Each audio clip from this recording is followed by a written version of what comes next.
Morning, everybody. Welcome to the Del Norte County Board of Supervisors meeting this day, October 9th, 2018.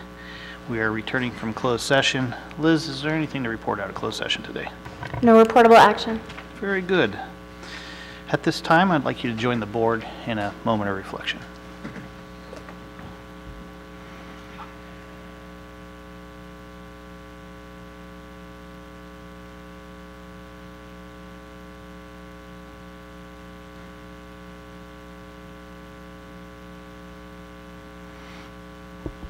Thank you. Ms. Snow, could you please lead us in the Pledge of Allegiance? Allegiance to the flag of the United States of America and to the republic for which it stands, one nation, under God, indivisible, with liberty and justice for all.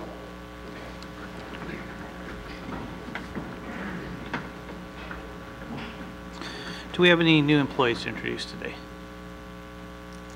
Okay, very good.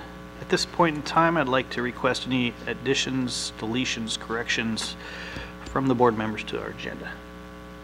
Okay, seeing none, we're going to go ahead and move on with our consent agenda. Comments from members of the public may be heard at this time regarding matters on the consent agenda only. Mr. Chairman, can I pull items 2, 12, and 13 for discussion from the consent agenda? Yes. Okay. And Mr. Chairman, I'd like to recuse myself on number 8.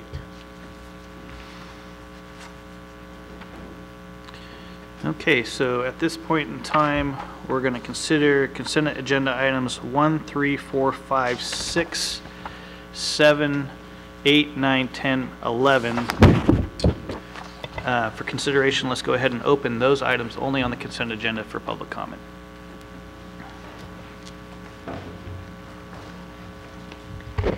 So, I'm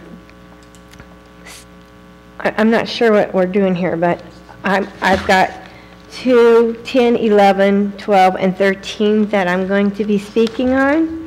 Which are being pulled from the agenda at this So time. you're going to announce them this time. 12, 13, and 2 are being 10 and 11. 2, 12, and 13. 10 and 11 we are considering at this time if you would like to speak on those. Okay. What about number 2? It's being pulled from the agenda. Can I start my time over? You were asking and engaging the board, so please continue. Well, apparently Mr. Riggs isn't here to discuss the 10 and 11 because I read those documents last night. They didn't make a lot of sense to me. And I have documents here that we don't want to end up like we did in the 90s with contaminated groundwater. So I really think that that should be discussed in a public forum. And I don't see Mr. Riggs here unless I'm mistaken. No. So are you going to engage with this or not? Are you going to talk about it? Do you know about it? Do you understand it? This is the time we engage. No, it's not. Yes, Actually, because it's not. Why is that? This is the time we listen to public comment, and you're making public comment. This is on a consent agenda item, right? Yep, and we're hearing public comment. And so if I have questions about it, this is when you folks should engage with the public so we understand. Well, that's actually something that we could consider if we would like to engage. Okay, well, I guess since I got a minute and 22 seconds left,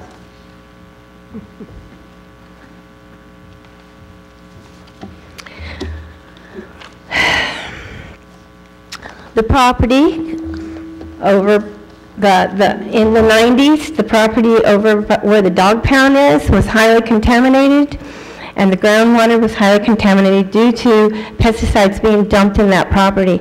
My understanding is this thing here that you have on the agenda you're going to approve is that somebody does online stuff. There's nobody going to be minding the fort on the pesticides. Now, I understand you work for Mr. Alexander and the farmers and all of that, but guess what? We need to make sure our groundwater is no longer contaminated. Thank you. Any other public comment at this time on the consent agenda? Hi, Eileen Good Cooper. morning. Good morning.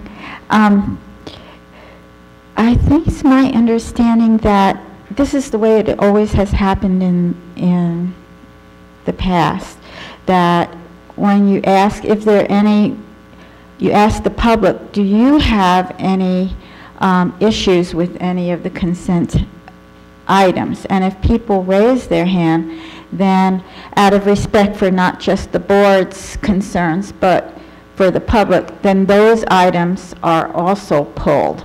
That's the way it was done in the past. You might want to, I think that when there is consent is sort of like automatic, so if it has always been respectful to the public that was asked beforehand, and if people in the public as well as yourselves have issues, then those items are pulled for more full discussion. So thank you. Thank you. Other public comment on those items? Okay, we're going to go ahead and bring it back to the board. Mr. Chairman, may I be recognized for a moment? If I could address this first, then we'll recognize I was Supervisor just Gitlin. wanted to talk about it. Thank you. Yeah. Just so the public's aware, we do have a process and procedure here that we've been abiding by, at least since my tenure on the board. And if a board member would like to engage after public comment is heard on any of the items on the consent agenda with the board members here for discussion, we can do that, absolutely. But if a single board member or all of us don't want to engage, then we'll move forward with that vote. And that's where that discussion will take place. But I appreciate the acknowledgement and consideration that was brought forward to us today. Supervisor Gitlin. Yes, in follow-up of that, we all get these agendas 72 hours ahead of time. And Ms. Sutter, I don't know the validity of your claim that you made up here about the toxicity. It's my turn, thank you, to that, but that's something that needs to be vetted. And I'm not sure it can be done on an impromptu basis.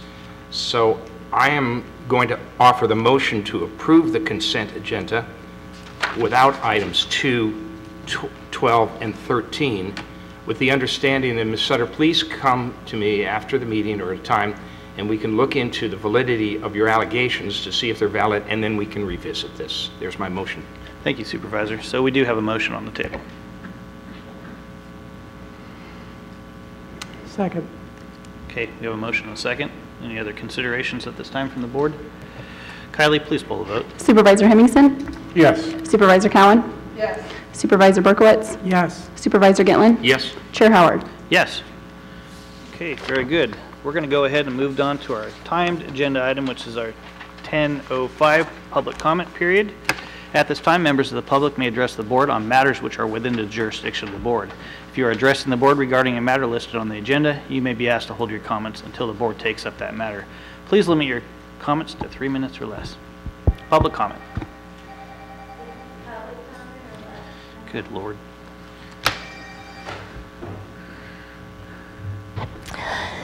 Since Pacific Power has been here installing the smart meters, I've noticed that Medford is developing an ordinance that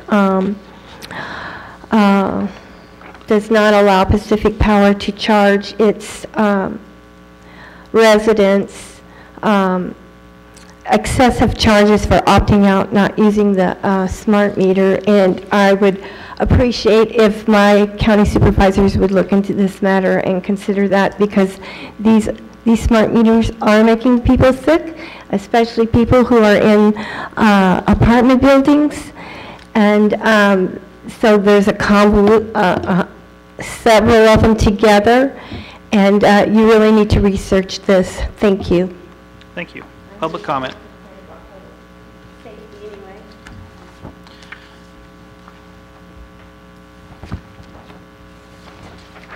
Good morning. Good morning. Robert Dorigo, county resident. I just wanted to address a couple comments that were made over the last couple meetings. Most are by Supervisor Gitlin. Just to kind of bring you know, an element of truth to the equation. As far as the cannabis conversation was, you know, I wanted to address the comments made by Supervisor Gitlin that there was no doctors that had formed the supervisors. Nobody with letters in the back of their names. I'm not sure if Mr. Gitlin did not read the letters or so forgot. However, during the course of the cannabis workshops that brought about the creation of the cannabis work group, Mr. Gitlin and the board received letters from Dr. Russell Nichols of Smith River, which I hand-delivered during a meeting, and from Dr. Diane Dickinson of Arcata. And those are just the two that I was made aware of by those two physicians. I'm not sure if any others had written the board, but and I'm not insinuating that there's an element of lack of truth, but just so that maybe the letter might, I'm sure it's part of record, and maybe Mr. Gitlin might find it and read the letters, you know, to help inform his opinions. You know, also, I also written the Board of Supervisors regarding the equation of the tax ordinance that we have for cannabis in November to the public wills regarding cannabis. You know, there's a few optimistic people who want to support the tax even with signs, but of course there's not going to be a sign campaign. Nobody's going to finance it. And I do feel that the measure probably will fail, and I think it's just the nature of our conservative community. You know, I think maybe the harbor tax has a chance. I don't think that the tax measure for cannabis does. And the reasons are because we're a conservative county. There's already a 25% tax between the sales tax and the excise tax. And so I don't think the cannabis user is going to vote for it. I think sometimes we end up with a little bit of some ignorant votes too. So the people who are against cannabis are going to vote against the tax as well. And so we're going to have a cannabis user voting against it, and we're going to have a person who's against cannabis voting against it. And the tax measures, I think, is destined to fail. And so I would hate to see the board decide to sway their choice there. We're voting, I'm telling the members of Del Norte Patients Together that we're voting on a tax measure, and we voted on cannabis in 2016, and the evidence there is there. You know, in light of that, without any assurances that we'll be continue on, so we're informing our organization that we're going to be closing on December 21st, so we can enjoy the holidays. And as far as we know, that's our last day, you know, because we've equated the tax to the will as far as whether we want to see cannabis here, which I am. So thank you. I thank you for your time. Appreciate it. Thank you. Public comment. My name is Chuck Horton. Good morning, I didn't Chuck. know we were going to speak cannabis this quick. But North Coast Medical in Arcata, she's a lady doctor. She comes up here. And when I speak of my friends, I'm talking about friends. 50 years have been growing this stuff since 1970. You know, it's not like yesterday or nothing. Okay, I read on one of my friends' prescription. He can grow 60 plants in this county. She signed it. The other brother, 40 plants in this from her. I'm supposed to see her the 18th. She comes up here there in town by the fountain. And I don't know, she said, I'm going to say I can grow, but what's happening when you guys say I can only grow 6 and the doctor says I can grow, you know, they can grow 40 and 60? What happens there? Do you know? Does any of the 5 of you know? What, state law and county law? And so the county can supersede, or whatever they call the state laws? Wow, I'd like to see that. I don't think that's legal. And pictures, if you want to see any of these pictures, I went to a few grows. I think this one here you don't like with the plastic growing the Grants Pass with the fence. This one here, pretty big plants, huge. This one here, I'm inside this guy's greenhouse, different types of plants and things like that. So when this lady comes, when I see her on the 18th, and she tells me I can have more plants, I really can't. Is that true? Chuck, if you don't mind, I'm letting you speak to the board at this point. We can discuss this afterwards if we choose, but please continue on.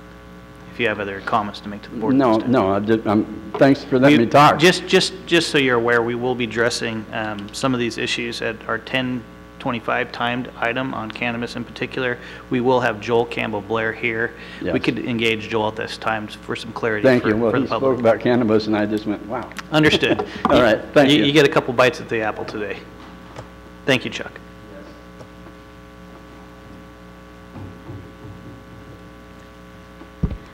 Eileen Cooper. I did send you an email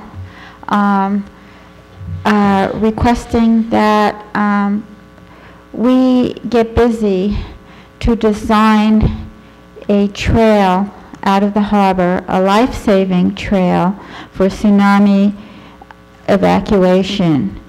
And I looked at parcel maps, and there exists a right-of-way directly opposite Citizen Stock Road that leads to the back edge of the Hambros properties. That trail, if it was implemented, would reduce the evacuation time, according to the study that I emailed you, by about 8.5 minutes. Their trail goes a little slightly different in that study, but we could do even better in reducing time than that study by making it completely direct. And I think this was an unfortunate oversight, not having this as a priority project. This study was done in 2011, and it has sat on the shelf.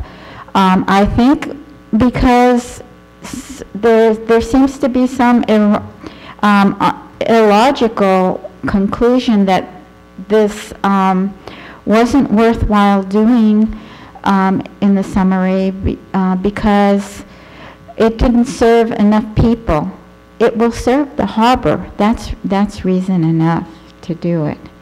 And it will also serve the nearby hotels. Some of the hotels that are closer to Safeway can go up to 9th Street. But right now, the way things stand, according to this study, people in the harbor cannot evacuate timely. Anything approaching about 30 minutes is too long, according to this. And so when you're talking about 8.5 minutes reduction, that's a life-saving amount of time for people on a Cascadia event, and it is extremely worthwhile doing. Let's get it on the Transportation Commission agenda. It has fallen through the cracks. It should never have fallen through the cracks. Thank you. Thank you for your comments. Other public comment today?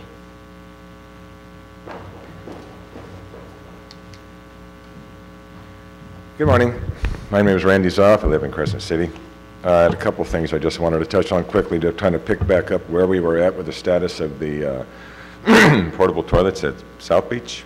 I know that was on the agenda. There seemed to be some funding issues going on, so I guess I wanted to find out if you guys knew where we were at with the placement of the toilets at South Beach. Is there any consensus on that? Have we kind of come to any kind of agreement on if we're going to go forward with porta potties at South Beach? Staff is currently looking into it. Excellent. Wonderful. There's another item that's coming up on the agenda with shopping carts, but I'll deal with that at the other time. The main reason I'm here today is to talk about the ongoing pigeon problem at the Veterans Memorial Building. Several of you, I hope, received my texts with the pictures at the front entry to the building. If any of you ever had a chance to go to the front entry of the building today, I know Ms. Cowan has, it's absolutely disgusting. You cannot even get into the front door without stepping in piles of pigeon crap. It's everywhere. Imagine yourself having to go to work every day, and right in front of your entry door is a gigantic pile of pigeon feces every single day. The county has been recalcitrant in my mind in solving this problem. I brought it to the attention of Mr. Serena almost a year ago. It's a very simple fix. It's cost effective. And the whole thing about wearing them, washing it down, first of all, pigeon waste is considered a toxic fecal material. I've been involved in the industry for years. When we do pigeon feces cleanup, you must wear a full respirator. I don't know what kind of safety protective equipment the county workers are using at this time, but if you're just going to go out there and power wash that foyer once a week and call that a solution, that is absolutely disgusting in my mind. We need to come up with a solution now We need to solve it now, while we're not kicking this can down the road. I mentioned with Ms. Cowan the fact that there's a lawsuit potential here. If I went into that building and I slipped and fell on a giant pile of poop and pigeon crap, somebody's going to hear about it. Or if I went into the building and a pigeon crapped on my head or my body. Pigeon waste is absolutely toxic. It is not fair to the veterans that use the building. It is not fair to the staff that use the building. And I'm basically imploring you guys right now to say, okay, today is the last day. We're going to fix this. Thank you. Thank you. Public comment. Chuck, please. Chuck, you've had public comment. Thank you. Other public comment this time. Okay, very good. We're going to go ahead and move to our 10:15 timed item, which is an introduction of our new Force Supervisor, Ted MacArthur, and Force Service update from Jeff Marzell. Jeff, please. Good morning. Good to see everyone again. Happy fall. Good morning. It's beautiful out there. So yes, we're going to accomplish two things this morning. One, I'm going to provide some updates on things that are going on the NRA from the Rangers' perspective. And then, of course, more importantly, we're going to introduce Ted MacArthur, the new Force Supervisor, and he has some words for the board as well. So I'm just going to... So updates. We're going to talk about a couple of different things. Vegetation management. I'll give you an update on travel management implementation, a little bit on recreation, and then I'm going to have a very quick cursory overview of the 2018 fire season. And fortunately, I can make that pretty quick because it was a fairly mellow fire season by anyone's standards. As far as vegetation management, on the planning side, we're working on the Konopke South project. You've heard of this before, of course. We're making quite a bit of progress on that. And the good news is we're anticipating 800 acres of commercial thinning as opposed to the original plan of 500 acres of commercial thinning. And an additional 500 acres of non-commercial fuels reduction. So the commercial footprint of this project is growing. We're really looking to maximize our restoration efforts within that southern end of that watershed. And this is in line with the things that I've been talking about to the board and others in this community about looking at a more landscape scale approach to our vegetation management and make sure that we're getting as much bang for our buck when we're in these project areas, because we only get in here every decade, every 20 years. So we want to make sure we're maximizing those efforts. Planning on having a decision in May of 2019 with offering a timber sale by the end of the fiscal year. On the implementation side, we've been very busy. The great news is we sold the Little Jones timber sale, which was out of the Little Jones project, which was the pilot project from the Smith River Collaborative. So that's a huge success for us and for the collaborative. And that sold for 3 million board feet. And that project also includes another 500 acres of restoration, non-commercial thinning. The Hardin timber sale, which was part of the Gordon Hill project, is underway. So that logging is occurring as we speak. And then the Gordon Hill timber sale, the bigger timber sale out of that project, begins in the fall. They've been prepping that that'll be occurring in the spring. They've been prepping that this fall. On the fuels reduction side, as you know, we were awarded a NIFWIF grant to do fuels reduction, the Gasky Fuels Reduction Project. The Delaware County is taking the lead on that. That's moving forward. I think we'll be getting back at that again in the fall. We've also pursued an additional NIFWIF grant for $260,000 to do fuels reduction at the Hyuchi and Low Divide fuel breaks. And the interesting thing, good news with that, is the Tolowa Dene Nation is taking the lead on that effort. So that's part of our efforts to increase our partnerships with the tribe. And looking out, if you didn't know this, the state of California has committed $200 million per year to the California Climate Investments Grant Program. And the district will be working with the Smith River Collaborative on developing fuels reduction proposals to secure what could be a substantial amount of funding for the district to implement all the NEPA-ready fuels reduction work that we have available here on the NRA. So looking to move pretty aggressively on that, but that's going to have to be something that the collaborative can manage and support. But in talking to the collaborative, I think there's a lot of momentum there. Also, the Del Norte Fire Safe Council is applied for a grant to refresh their community fire protection plan. We're working closely with them along with the county and the collaborative, and we're taking an active role in that. And so assuming we get the funding for that, we'll be updating that plan. And again, making sure that that plan reflects our vision of having a landscape scale approach to fuels reduction, looking large scale and incorporating elements of what we call the cohesive strategy, Don't have enough time to talk about what that is, but it's an all hands, all lands kind of approach to fuels reduction. We're also planning to do some fall burning. Thursday, we're planning to burn the Pappas Flat, or the Mose Sietni site, very sacred to the tribe. And we'll be doing that in partnership with the Talawadi Nation on Thursday, weather permitting. And we also have a Jeffrey Pine Restoration Unit that was part of the Gordon Hill Project we'll be doing later on this fall. Travel management implementation, you know about travel management, of course. Just to brief you on that, I talked about this my first time here, but at NIFWIF, pretty busy folks, right? We got a lot of NIFWIF stuff going on here. NIFWIF and the Forest Service are executing an agreement to implement infrastructure and restoration programs upwards of $1 million.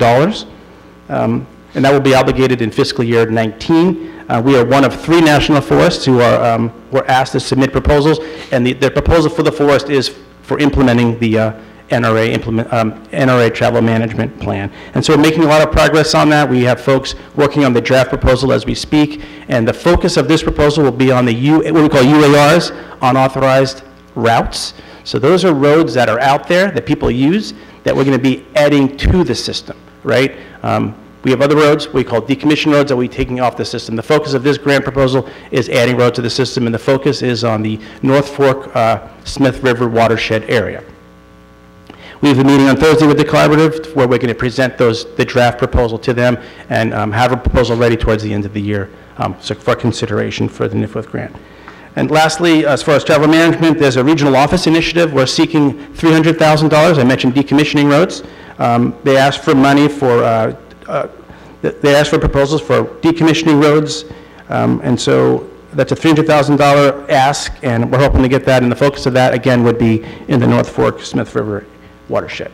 On the rec front, so good news, as you know, the Panther Flat water system is back up. We put that back on in September. That's really good news. That was a promise I made to the board, and I'm glad that I was able to meet that obligation. Secondly, good news, the forest is competing for a capital improvement project funding to replace the water system at the Patrick Creek Campground. We feel we're pretty competitive for that, and we should be hearing about that later this year or early next year, so cross your fingers for that. The Del Norte Trail Alliance is a good partner of ours. They've been very busy this summer, getting out and doing trail work. They were out this weekend, as a matter of fact, and we're doing everything we can to support them because we have a real need to improve our trail experience in the NRA. I do not have a trail person or a trail crew or a trail anything, but working with that group has been great. And we're having what we call a trail summit in the fall. We'll be bringing in additional partners, increase our profile, and try to get additional funding so we can get even more work done with trails. Lastly, on the rec front, thanks to Ted's leadership, James Bacon, the Director of Public Services for Region 5, will be visiting the NRA tomorrow. Public Services in charge of recreation. So we'll be touring and highlighting recreation sites and meeting with partners on the district. And this is all part of our effort, as I described when I first got here, about raising the profile of the NRA, making sure that people know that we are a good investment for money from the regional office, from the Washington office, that kind of thing. So we're pretty excited to meet him, and we'll have a good afternoon with him. And folks from the Collaborative and the Del Norte Trail Alliance will be joining us. Fire update. As I said, it was a pretty mellow fire season. Before September 15th, we had a total of 5 lightning fires for a total of 12 acres. So kudos to the fire crews of the NRA with the help from CAL FIRE and Redwood National Park, who moved very aggressively on those fires. The truth is there were 2 or 3 of those that I was really worried about that were close to Gasky that had a lot of potential, but we were able to get on them very, very quickly, so that was good. And you've also heard the Natchez fire. I've been updating folks from the board on that. That was a fire that's been burning all summer, started on the Rogue River Siskiyou, ended up in Happy Camp on the Klamath National Forest. And we've been watching it, and we had a big wind event here a few weeks ago, if you recall. Hot, dry, east winds finally took that fire up and over the Preston Peak, Raspberry Lake, and it slopped over onto the NRA, Rocky Knob area. Ended up burning about 190 acres in the Siskiyou Wilderness, but the rain that came a week and a half ago pretty much put that out, and then we've had another round of rain. So it's still out there, it's smoldering a little bit, but it's of minimal concern to us considering the change in weather. So that's pretty much it. On any of these topics, of course, I'd be willing to come back and this is a very cursory overview. I can talk at length about any of these particular things, so if there's any interest in me going over these things in any detail at a future time, let me know. Otherwise, I'd like to introduce Ted MacArthur, the new Forest Supervisor for the Six Rivers National Forest. Good morning, Ted. Good morning.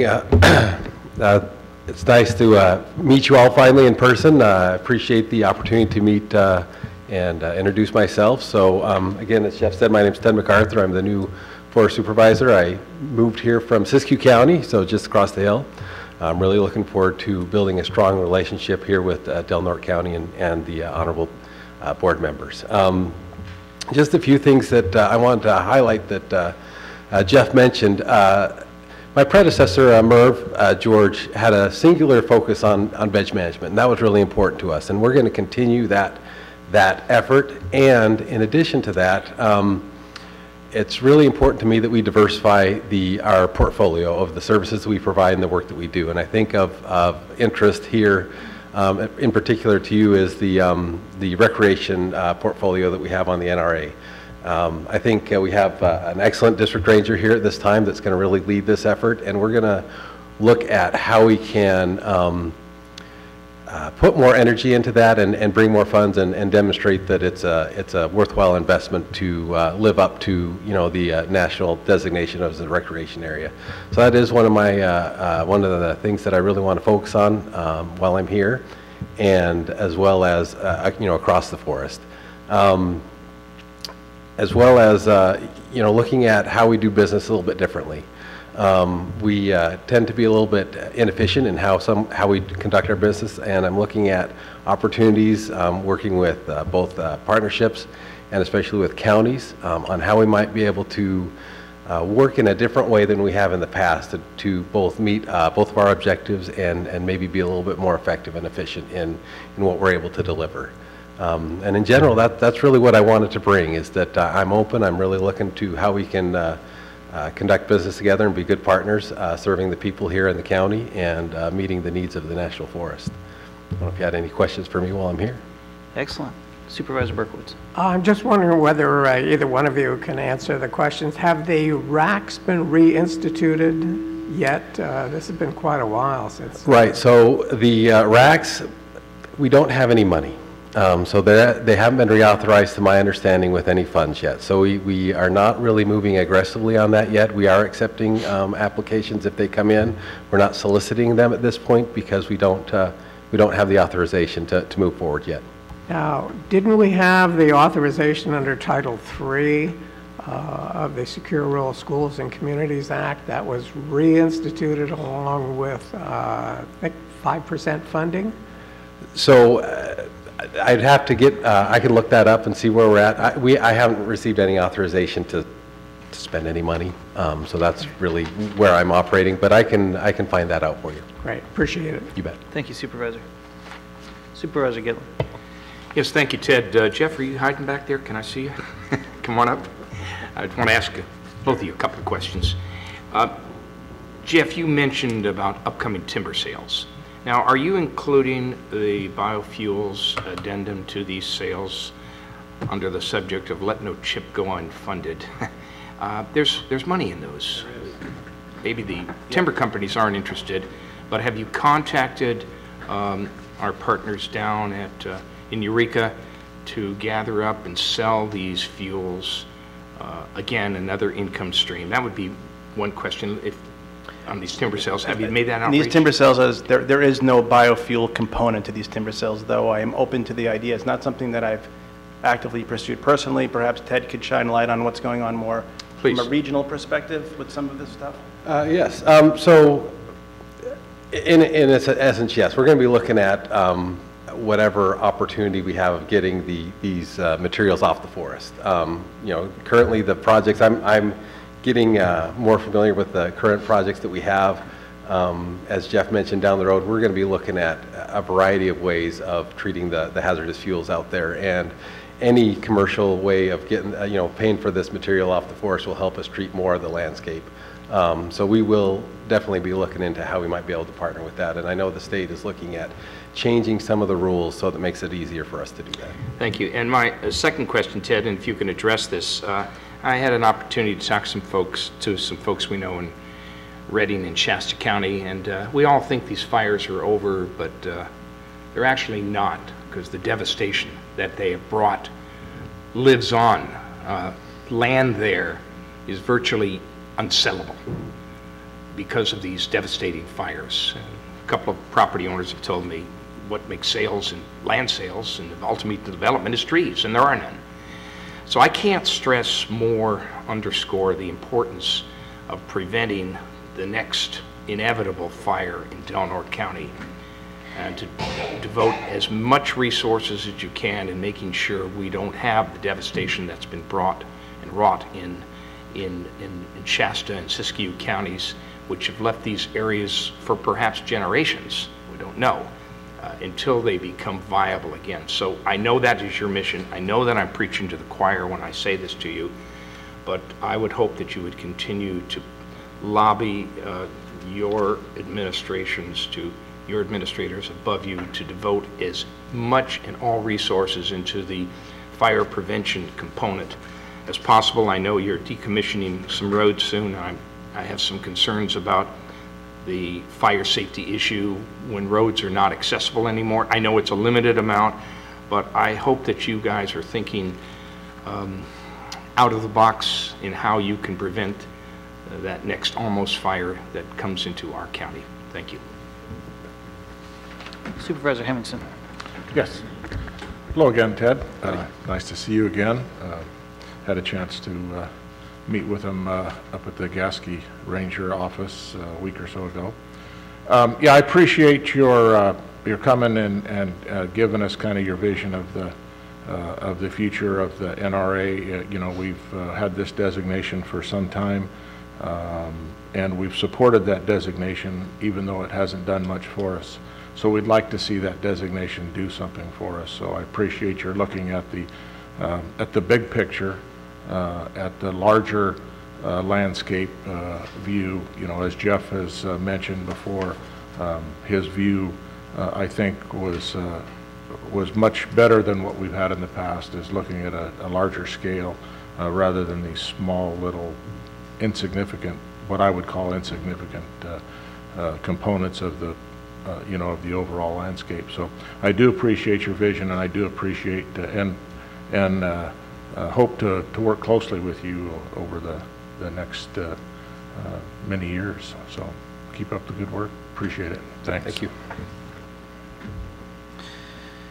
Thank you again, Ted. Really appreciate it. You've got a great guy over here, Jeff. He's a heck of a leader. More importantly, he was before this board, before this fire season started, and he did make a promise to this board that he was going to get on these fires quick. And based on the report today of 12 lightning strikes within the NRA, he kept his promise. We did not go through this season of vacation here with a lot of folks coming to our community breathing smoke the entire summer. And that's due to a large part of the reaction and response of the Forest Service on our NRA. And really appreciate that, Jeff.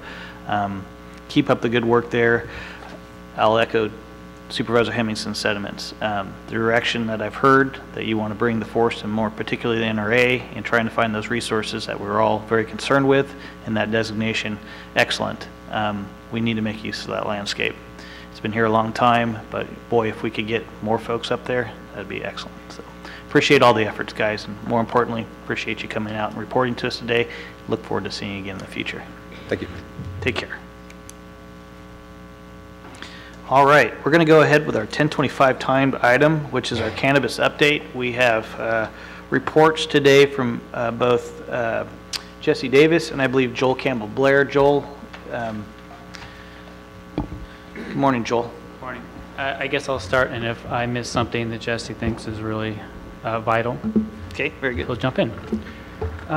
So first update is procedurally where we are on the ordinance. The retail, you know about the retail manufacturing. The cultivation ordinance, if we're going to get it here kind of as promised in December, that means November Planning Commission, which means publishing notice in the paper really next week.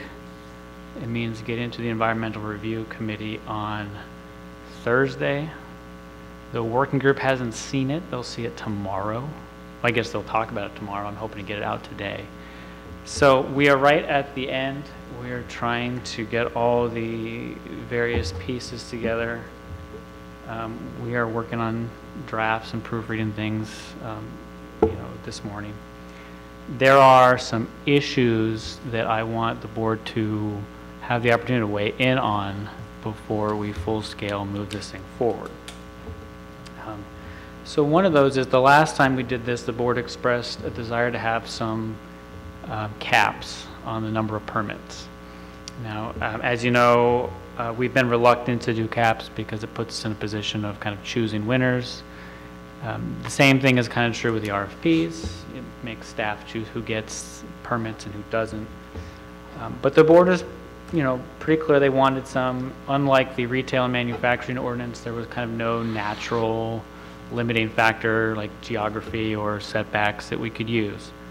So the working group talked about it. The number I pulled out of that conversation, I'm not sure this is totally endorsed by the working group, but the number I pulled out of that was 30. So right now in the draft ordinance is a cap of 30. That is hopefully, for me, high enough that we're not going to get that close to it, and low enough that it sounds conservative enough to please people. Obviously, that's something we could really use some weigh-in on. Something that's going to give us some limit on what happens without shoving the county in a position of looking at, lawsuits for who did and who didn't get permits based on kind of. What are we talking about for size? Is there a size limitation, Joel, yes. on these 30 permits that you're suggesting? Yes. So last time we were here, we talked about 5,000 square feet. The working group has dropped that to 2,500, and we are only talking about pure indoor.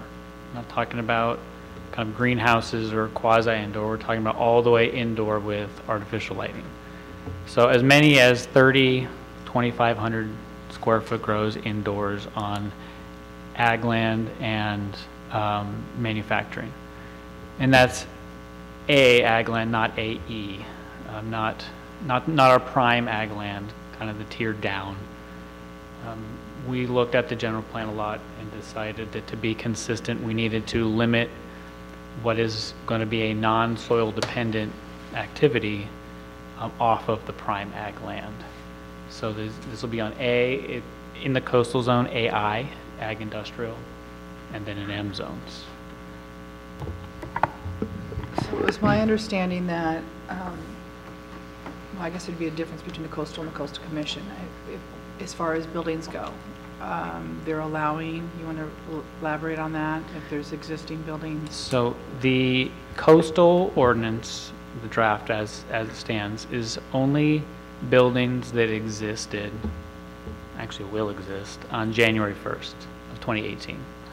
And then if you want to expand that, if you want to change or modify it, you can with the use permit, but you can't change the footprint of the building. I think this, based on some of the information Coastal's issued, that this will pass muster with them. So in the coastal zone, existing structures. Outside the coastal zone, you can build a structure for it. Okay. You say 30, and I go, kind of, that was a shock to me. That's what I wanted to see. Is 30 a shock? 30 was a shock to me, but I'm one, and I've always, in my head, has been 10 to 20. I don't know where that number came from. It's just the number that's always been stuck in my head. So that 30 went well beyond that.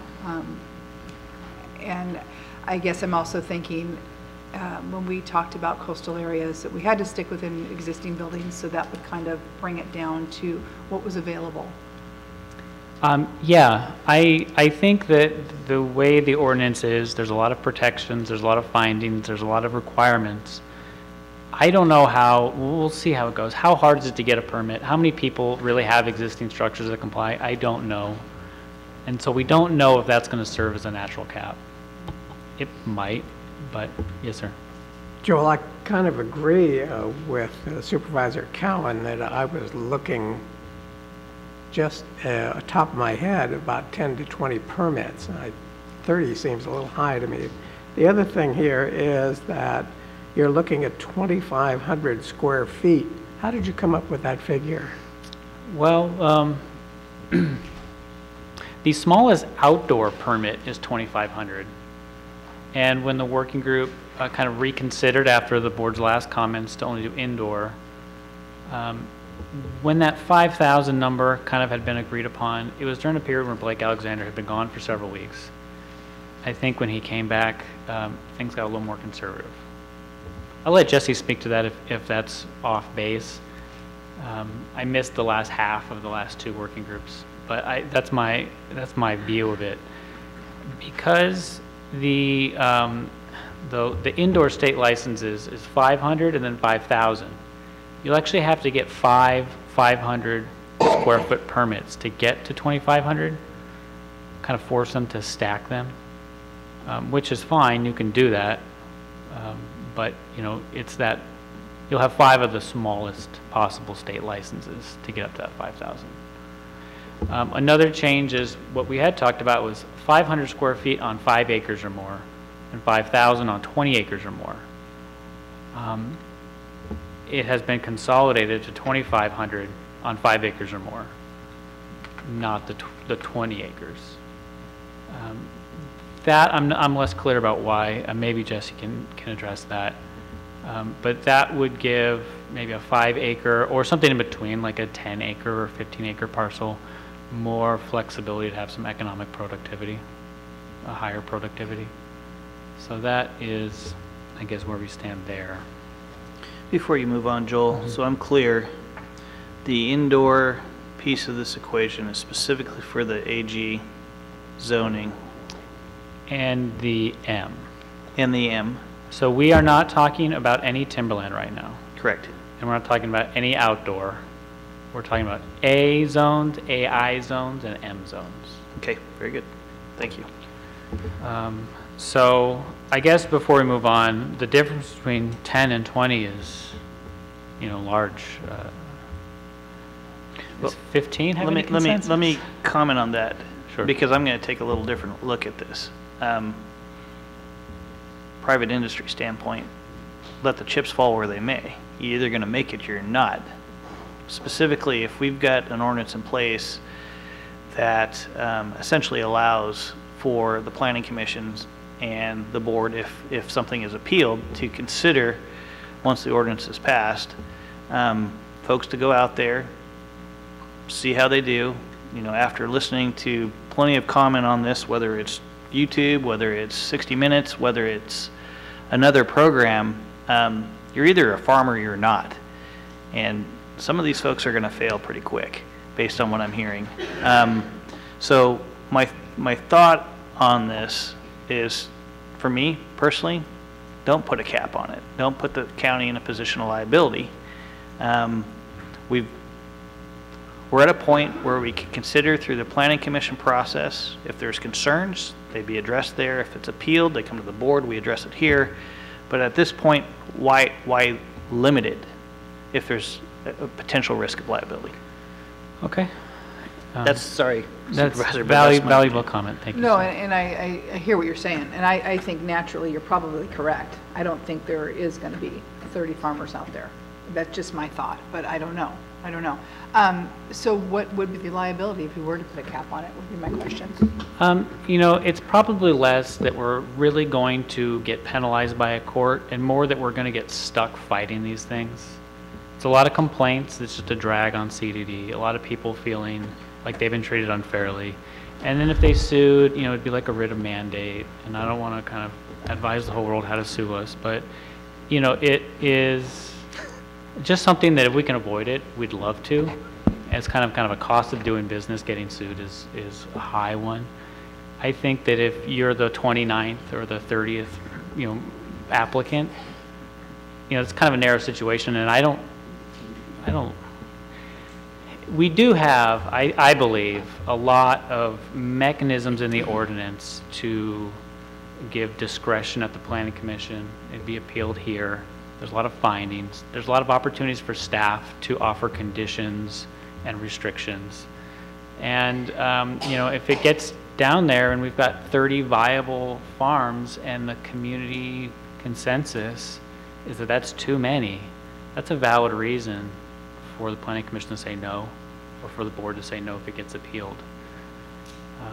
So I do kind of agree on a liability cost analysis. No cap is better. I think that there are mechanisms to control it. What there's not, though, is the ability to kind of go out and say, I guarantee you there won't be more than 30, right? You know, that kind of outreach to the community and say, I promise we're keeping this small. Because it will be discretionary at the Planning Commission board level, which is fine. It's just a matter of selling the ordinance. Here's my other concern, Joel, and this is kind of a catch-22. We have a ballot measure on November 6th, and there's a mechanism with our tax collector, Barbara Lopez, that would essentially allow us as the county, if any of this black market essentially piece were to continue, to begin to reduce those that didn't come into an ordinance process with the county. If you could opine for me specifically, if that tax measure does not pass and the county does not have teeth to begin to essentially enforce ordinances if an ordinance was passed, but if we don't have the teeth and the black market operation were to continue here, would then you advise potentially to have a cap? I kind of think of it as being independent issues. Okay. One thing that I've tried to save for another time is enforcement, because a lot of it comes down to money and the policy decisions of the board and things that we can't really propose or control with an ordinance. What we're talking about isn't timberland at all. So, that's all going to be black market starting January 1st, very clearly, if we're operating under a co-op model, whether we pass this ordinance or not. If the tax doesn't pass, what are we going to do about it? It's not that we don't have teeth. We have legal teeth. We have code enforcement. We can do special assessments and abatement liens. We just have one code enforcement officer without, a war chest, and kind of the policy decisions about whether code enforcement is appropriate to enforce black market activity that is still kind of seen as dangerous potentially, and those things. I've tried to steer everybody away from those, because it's kind of, I think, beyond what we can do with the ordinance. It's definitely a conversation for the board and something to think about, but those are high policy decisions. Well, as a policy decision maker sitting here listening to this, if that measure doesn't pass and we don't have a war chest in which to essentially beef up law enforcement, beef up code enforcement, and allow for some of this black market activity to come in line, then yeah, I would be advocating for a cap, absolutely, to reduce the number of these grows, whether it's in ag or whether it's in TPZ in our community. But I'd love to hear Jesse's opinion on this. I'm not as educated as Jesse might be on this subject, but do you want to jump to Jesse and come back to other stuff, or you want me to finish? Well, how many points do you have to address? That was number one. I have really just one more good one. Okay. It's a good one, though. All It might be a long one. I'd actually like to engage Jesse real quick and some of the opinions of the working group based on this. Yeah, sure. Thank you. Good morning. Good morning, Jesse. So I guess just to pick up on the caps right now, since that's what we're talking about, I think it's important when making a decision to separate indoor and outdoor gardens and whether or not there'll be a cap and what the cap is, because it's definitely different considerations. I think the working group is probably inclined not to recommend caps for indoor cultivation because of the design and the requirements of how we're setting up indoor cultivation. It's completely out of sight and creates no nuisances and doesn't have much impact on the community in terms of, commercial impact or nuisance creation. So really limiting the number of those is just limiting jobs and limiting potential revenue for the county. It really doesn't achieve the goal of limiting something that you would see or limiting the creation of problems or nuisances. I think there has yet to be a problem created by a permitted grow operation in the state. Outdoor is a different animal altogether because it has the potential to create obvious problems and nuisances with noise and visual impact and things like that. So we'll be talking more about that tomorrow. We'll be getting into our timberland cultivation discussion. And in terms of the black market, which I think probably should be referred to as the unregulated market rather than the black market. Maybe a gray market, but maybe leaving the colors out of it and just calling it the unregulated market. Because that's what we're trying to fix. We're trying to take a market that's unregulated and bring some regulation to it so we have some control. And I would say that caps just encourage the unregulated market. If you can't, all things being equal, and you could get a permit, and the only thing stopping you is a cap, then you're probably inclined to continue in the unregulated market. But if you can get into the regulated market, and you have the ability to and the interest to, then you don't want a cap stopping that business from engaging in the regulated market. If I had to guess, I'd probably say in the first year, you're probably not going to get more than 10 solid applicants who could actually follow through with the financial burdens, the regulatory requirements of setting up an operation, even a small one. There's not a lot of that's dug in here, you know, well invested, well capitalized operations. So I could be off, you know, but I think 30, you probably wouldn't run up against that in the first year for indoor, honestly.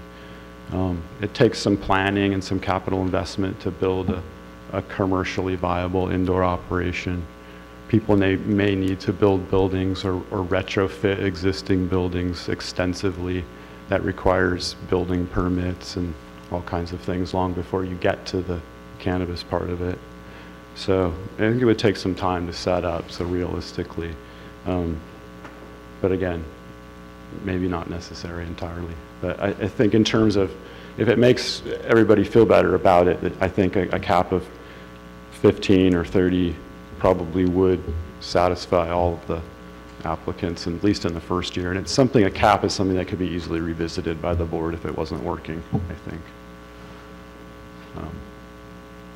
I can stop there, continue. No, I know Joel brought up specifically Mr. Alexander's comments. Did you want to weigh in on? Oh, sure. Yeah, I had about why 2,500 square feet, and then why starting at 5 acres and not 20 acres on ag land. And yeah, so glad to have Blake back and have our captain back and bring us back in line with the direction we're trying to go. So let's see. We had a nice robust discussion after Joel left, bordering on argument about scale between 500 and 5,000 square feet, because those are the two license types. It starts at 500, the next license type is 5,000. The state allows stacking a 500 square foot license type so that you can have increments in between that. And it's designed to work like that. The price of the permits, it ends up being the same if you do it like that. So we kicked it around between 500 and 25 or 5,000. 500 is a good experimental point, but it's definitely not like a business, you know, it's not a big business kind of thing. It's barely a small business kind of thing. So if it was to end there, it wouldn't generate much revenue for the county. It would truly be like a pilot program. And then opinions vary, of course, on what it takes to run an operation of a particular size. There's considerable disagreement among the working group about how many people it takes, how many hours are involved, and all of that. It's hard to know exactly because it's a new industry. Nobody has yet to operate fully under all of the rules that the state and CDFA are laying down for cultivation. So it remains to be seen how much labor input it takes to be competitive with an indoor market or any type of cultivation, really. So just simply, we kind of landed in the middle at 2,500 square feet.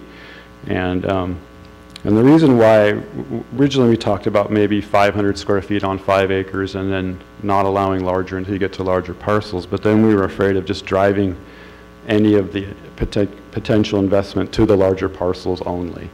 And so the concern from the ag community, and Blake in particular, is preserving the character of the ag land. We don't want to have 20-acre parcels getting bought up just so you can use the building in the corner, neglect the rest of the land, not use it for its, intended traditional purpose. And so that makes sense to the working group. And so that's why we decided to just have the one size for all the parcels starting at 5 acres so that you're not driven necessarily to one size or the other. And then the use permit process allows discretion there with scale. The planning commission or the board sees that a 5-acre parcel is only suitable for a 500-acre or 500 square foot permit on 5 acres, then that could be where you would stop it. Lots of things could be factors in that, how it's situated in relation to residential properties. We're recommending a 200-foot setback from any residential zone properties on any of the lands, ag lands. So I think that because the use permit process provides for the discretion with scale, we can just have one size for all the parcels, and then if it's obvious it doesn't work for a particular parcel, then you limit the size. There's commercial impact is really the concern. Since we're not talking about producing nuisances outside the building, it's generally the commercial impact and how that could change the character of ag lands. Ag lands are suitable for commercial operations. They do that. A lot of farming operations are commercial. But we're trying to, again, preserve the traditional character and culture of farmlands, not knowing exactly how the impact this may bring. Let's see. Oh, it's also important, community development pointed out that ag exclusive zoned is not suitable for cultivation at all. It conflicts with the general plan. And so when you look at the land use maps, I'd say at least a half to maybe 3/4 of all the ag land is this ag exclusive, which is already off the table. So that really limits the number of potential operations. So that is a good natural limiter right there. Yeah, so that's about it with the sizing, 2,500, 5 acres. Oh, and then we are still at 5,000 square feet in the M zones. And Joel didn't point that out, but we didn't change that. And one of the reasons why we didn't want to have an equal size operation in ag zones is because for somebody who wanted to run up against the maximum of this ordinance, we don't want to encourage them into ag lands. We thought that would be more suitable for manufacturing lands. Indoor cultivation, in my mind, is a manufacturing operation more than an agricultural operation. It's sort of a hybrid. Yeah, Jesse, so that's about it. You mentioned now twice in your discussion about limiting revenue to the county. If a taxation piece doesn't pass, the use permitting process would, hopefully, if an ordinance does go through, have enough revenue, per se, from that permitting process to cover all the anticipated expenses of this whole process. Sure, costs, yeah. I mean, has the working group heard any numbers on essentially costs and impacts to department revenues from implementation of any of these ordinances? No, I don't think so. The working group hasn't gotten into the details in terms of the cost to the county.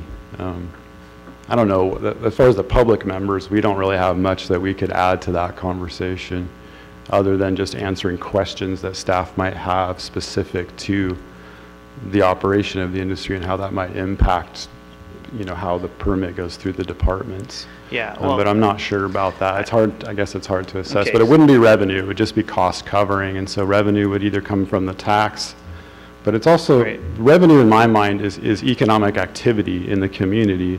So when you pull a building permit, you're paying building fees. Presumably that's just covering costs as well.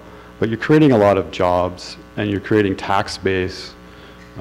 Property tax base. When you build a building on a lot, oftentimes it triples in value. Its assessed value goes up. So, well, if the building's already existing. If it's existing, correct. But if you're putting, let's say you have to put $100,000 into a building to run a business, that gets assessed.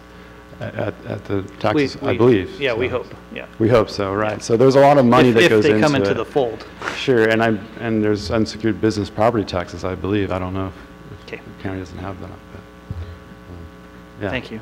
Questions for Jesse at this time? I'd Supervisor actually like Gitlin? to ask our county council a question. Is that possible? Please, absolutely. Joel, Mr. Orton was just here a moment ago. He's still here. He brought up he showed us a letter. I haven't seen the contents of the letter, but the letter essentially said that you can grow up to 60. Is that what you said? Okay. All right. So more than 6. Now I'm understanding that's not legal in Del County, that you cannot grow more than 6. So that would be my first question. Can you please clarify for Mr. Orton what the law is, and then after that I have another question to ask you. Right now, you can grow 6 plants in Del County. I don't know what the letter is. I don't know the 60/40. So a doctor's letter would not allow you to, so that's not something, Mr. Orton, I hope you're hearing that. Yes, sir. Okay. All right. Now the second question, and I think I'm on record as being opposed to this problematic product and ordinances thereof, but I do need to say this, that we do have existing law, which will not be changed by the ALMA law, which allows for the growing of these 6 plants. Now, does that have requirement or restriction on how someone can grow, previous to the ALMA Act, how they can grow their 6 plants for whatever use they choose? That's not covered in these ordinances that you're proposing today. Is that true? Well, this board has already passed regulations for the 6 plants. And, you know, it's not part of the commercial aspect. So no, this won't affect what the board has already done on the 6 plants. Okay, so I'm just going to ask the rhetorical question. Someone up in Hiuchi or Miss Smith River has got some acreage, and in his backyard he's growing 6 plants. And it's out in the open. It's not enclosed, as you have indicated there. So that would be perfectly legal. Is that correct? It can be out in the open if it's not visible from a public right-of-way. Okay, in other words, whatever the existing law was before the Adult Use of Marijuana Act was passed. The Adult Use of Marijuana Act is what allows the 6 plants. So what existed before that was a kind of decriminalized Prop 215 situation that we're moving on from. Officially really moving on from January 1st. I guess my point is, and I just want you to validate what I'm saying is correct, there has never been a question, for any reason, about anybody in Del County, or for that matter anywhere in the state, from growing 6 plants for whatever reasons and additional medicinal use or whatever. Is that correct? From the time we've had this discussion since the 215 discussion, which I believe was 1995, 1996. I'm not sure how to answer that. Since Prop 64 passed, which is the adult use medical, the whole thing, you've had an ability to grow 6 plants for your own use according to some limited state regulation, and the counties had the ability to put additional regulation on those, which we have. Now, does that mean anybody can do it? No, because not every property is suitable. There's, you know, not everybody can grow it outside without being visible. There's limits on it. I'm not entirely sure what the question is. Well, my question is, can someone put a fence around it, and then you can't see it? All right, so I guess it's a rhetorical question. It already has an answer. That's the 6 plant protocol is not being challenged during any of this discussion here in these ordinances. Would that be a safe statement to make? Yes. Okay, so having said that, and I appreciate everyone going through what I consider these almost mental contortions, physical contortions, trying to get something that works for everybody, I continue to have great skepticism about the success of these ordinances and the ultimate impact it will have on Del County. I haven't been convinced to go otherwise. So I know my colleagues are in deference to me. They don't disagree, and they'll decide that, but I see it as a highly problematic problem which is not going to enhance the quality of life in our county. Thank you. Supervisor Hemmingson. Yeah, collectives, these groups, we haven't done anything. I mean, our ordinance doesn't go beyond the collective, I mean, can collective still do their thing up until 2019? I would say that that's a matter of interpretation. I think that no, the 6-plant ordinance limits those collectives to 6 plants. If we were adamant about enforcing and had the finances to do it, I think we are in legally good position to shut them down. We'll be in a much better, unequivocal position on January 1st. That's interesting. Okay. So this would be, I mean, just the sheriff's ability to close those down? I mean, he has the ability to close those down right now? Yeah, I mean, it's a violation of the county code. It's really a code enforcement issue. What is going to continue is the criminal immunities from Prop 215. So it's still probably primarily going to be a code enforcement issue. So again, it's going to come back to funding, I guess is the answer to that question. Supervisor Berkowitz. So, Joel, let me clarify here. You were recommending up to 30 permits.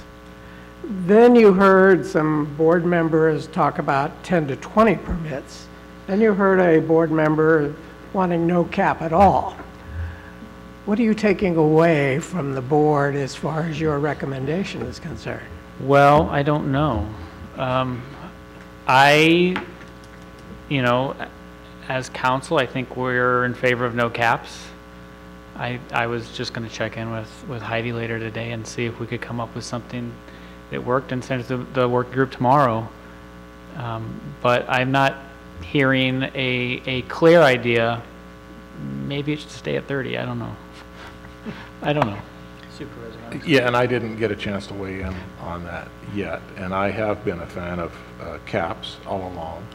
But, you know, if you look at the big picture of things, I think even with 30 permits, you're still looking at an overall picture of, what, less than 2 acres of total growing capacity. So I don't think 30 is unreasonable. I probably agree more with what Jesse said. In the first year or so, I doubt if there's going to be 10 or 15. And then it's probably going to go up or down from there. I mean, it could go down, and there's room for it to go. But I think in the overall, if you look at the overall picture of it, and looking at the amount of square footage that they're actually going to grow on, it's really not very much. I didn't say I was against 30. I was just saying I was a little shocked by 30 because what I had in my head. I think what we need to have is what we're doing, and that's discussion. I mean, there's still a concern to me about the, liabilities. But I think the biggest thing for me right now is the misinformation out there on this tax. I think there's people out there thinking that if the tax doesn't pass, cannabis will go away, and that is not the truth. But that's what's being said out there. And cannabis is here, and the tax is important. My biggest fear is that we will not have enough code enforcement or help with public safety with those permits. I guess I'm not looking at it as a moneymaker. I'm looking at it as making sure that we are able to take and be responsible with the permits that we dole out, to be able to maintain them, to be able to check on the facilities, to make sure they're running correctly, and to have, as Chair Howard pointed out, that other element in the tax to go after the black market or the unregulated market. Sorry, Jesse. But, that was a key factor in there as well, is to be able to go after that unregulated market. If Measure B doesn't pass, that is all taken away from us. And then what happens? Because cannabis isn't going away. It's here. And people need to understand that. So, I hope you're wrong, Mr. Dorrego. I hope it does pass. But you're quite possibly right. I think some people are getting the wrong message that, oh, well, we'll just say no and it'll all go away. So those are my concerns. I like I guess in my head I was thinking cap, but we've also talked about going back to the retail, the natural cap. And so I'm processing as we're talking about picturing the area that we're talking about, and the ag lands, and then the coastal and the existing. I think there may be a natural cap in there without capping it. I'm not really sure, but from what I've looked at maps, I think we do already have a natural cap. So, I don't want to see ton. I also liked what you said about, it's got to go through the process, and there's going to be other elements that may stop us and cap it naturally as well. So, Joel, I think on this, at least this first item with caps, I think you've got enough dialogue here amongst the board members to take to the working group and have them debate and do what they do best, which is consider and weigh in on what we've put into this equation, and hopefully come back to the board with something that's going to address some of our concerns. You've got that there. In the end, specifically for me, if the working group has gone through the length of deliberating this, comes back with that, then I'll probably go with what they recommend. But I've addressed my concerns, and I think the rest of the board has. Let's go ahead with item number 2 on your list. So item number 2 is how the permitting regime is going to interact with the tribes. The Yurok tribe has a representative on the working group, has made comments, has participated, but has consistently stated that as far as definitively representing the position of the Yurok tribe, that is a government-to-government issue and not really for the working group. I have steered the working group away from dealing with the tribes because they're not the policy-making body. So I have encouraged them to make the ordinance they want, and we'll have to add some treatment of the tribes kind of right now, right, in editing. So I have, not just the Yurok tribe, but all of our tribes have probably different values, different things going on when it comes to cannabis. And so I think that there are some options, and I was hoping to get some direction from the board about what to do. Right now, there's placeholder language in the draft ordinance, and this is really the only treatment of the tribes we have. It's just in there because we needed something in there. It says no use permit application for cultivation within the boundary of an Indian reservation or rancheria shall be considered complete unless it contains the express written consent of the tribal government. Now, that gives them some control over the reservation itself.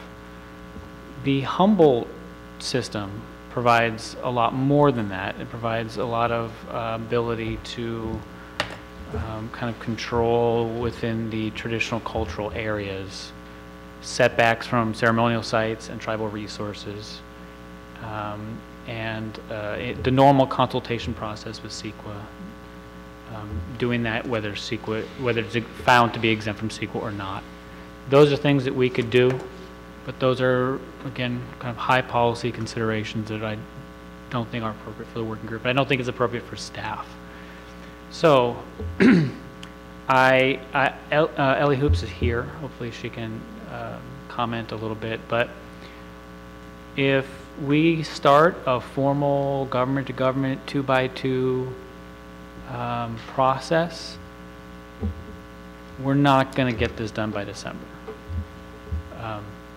It's fine. I mean, there's no real harm. We have a formal 2x2 process in place currently with the tribes.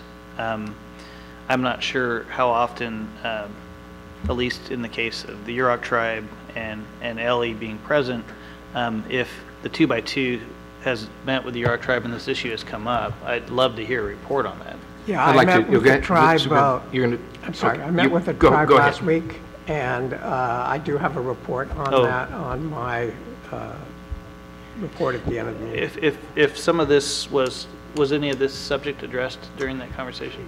Yes, it was, and of course the tribe has indicated, that's the Yurok tribe, that they don't want marijuana naturally, of course, in tribal borders. As far as setbacks and that kind of thing, that was not discussed. This was just one of about 6 different topics that we discussed. So it was a cursory discussion. I guess my point, Joel, and Supervisor Gitlin and Berkowitz will address this, is that we have a mechanism in place now where a lot of this can be weighed out. We don't have to start a new process to have these considerations and opinion from the committee to bring back to the board. And I think we're going to get that. Supervisor Gitlin? Yes, absolutely. We do have an active 2x2 with the tribe. Supervisor Berkowitz and I sit on that. And one of the reasons we've been hesitant to do an outreach at this point is we have an election tomorrow. And we're waiting to see who's in the position to meet with. And I imagine it may not be as clear tomorrow as when and if there is even needed a runoff, but it is Supervisor Berkowitz and my intention to set that meeting up with the Yurok tribe on this subject and other subjects too, in a formal 2x2 after the October 10th Wednesday election. That's our intention. Thank you. Appreciate that. I think that's a due and course of action. As far as the rest of us that don't currently sit on the 2x2 in regards to tribal boundaries and sovereign nation and discussions between sovereign nations and our government, I would like a lot of that piece to come into consideration. With 4 federally recognized tribes in Del Norte County, they're all going to have different opinions. I know, for instance, I reported out at the last board meeting, I met with Elk Valley Rancheria that is actively pursuing a lease agreement and has for the last year with a commercial grow indoor on their lands. I definitely know where their opinion is on this issue. It's definitely different than where the Yurok tribe's opinion is. Supervisor Hemmingson and I have not addressed this yet with the Taloa Dini Nation, but I suspect if we were to ask and engage them soon, we could probably get a response from them fairly quick and bring back a recommendation to the board. But I don't know if any other board member wants to weigh in on this at the time. I think Joel's looking for some possibly direction at this point. But I think my key issue is timing.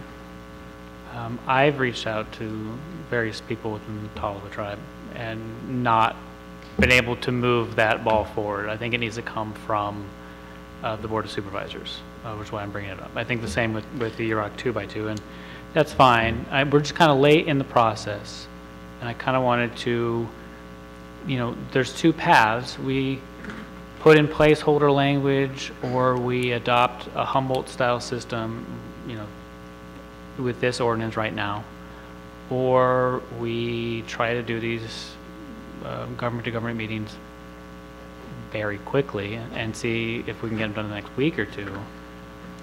But I think it's likely that we're not going to hit that December goal that route. And that might be, it's not the end of the world, it's a goal. But I just wanted to get the board's, take the board's temperature on that. So if you put a placer, as you're saying right now, that also can be adjusted, correct? It's not a big thing to adjust, right? Yeah. Very simple? And, any use permit that came forward before it got adjusted, I would think that this board would be willing to consider the tribe's wishes if they came and spoke against it. I think we could safely say that nothing detrimental to the tribe's wishes would happen between now and then, but it's not a guarantee for the tribe if they're worried about that. I'm kind of leaning to that right now without putting our foot on the gas pedal and trying to get the 2x2 committees, with whether it's election going on or whether a certain tribe is their current administration hasn't been engaged at this point in time because they haven't had a leader at the helm. There's a lot of dynamics within their structure that have to be taken into consideration. But if we could take a more conservative approach on this, that does allow, at some point in time, consideration to be given to the tribes, then I'm for it. And based on what I heard with this placeholder language, that would allow that. Okay. And I'm certainly in favor of the placeholder language at this point. Sounds reasonable. Okay, thank you. Well, if there's any other questions for me. Not at this time, Joel. I'm going to go ahead and move to public comment. Appreciate it. One more thing, Jesse, before public comment, please. Just to touch back on the number of permits. I mean, the very beginning, there was a question about, are we even going to have enough participation to make this whole program work at all? Is there enough interest in the county, period, to even think about it? And talking with other counties that did a similar thing and other growers groups, it does have to be a minimum level of participation.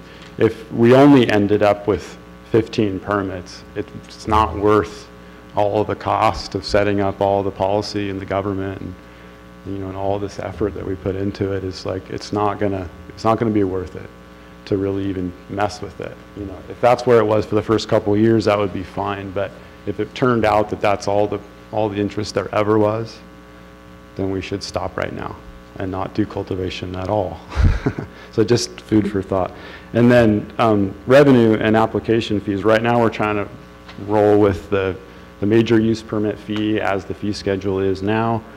I'd recommend the board change that fee schedule, really. County Council wants to have some data and information on which to base that.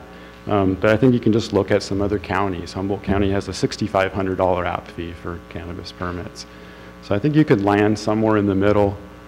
You know, you could double that $1,800 use permit fee and be able to justify that based on what other counties are doing. You know, that's obviously for council to answer, but I definitely consider that so that you don't lose out on it, bump up that app fee.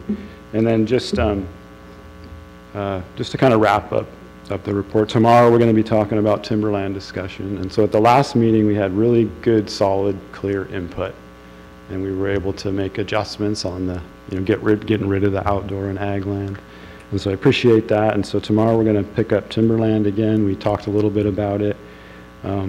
We were talking about starting at somewhere between 5 and 20 acre parcels.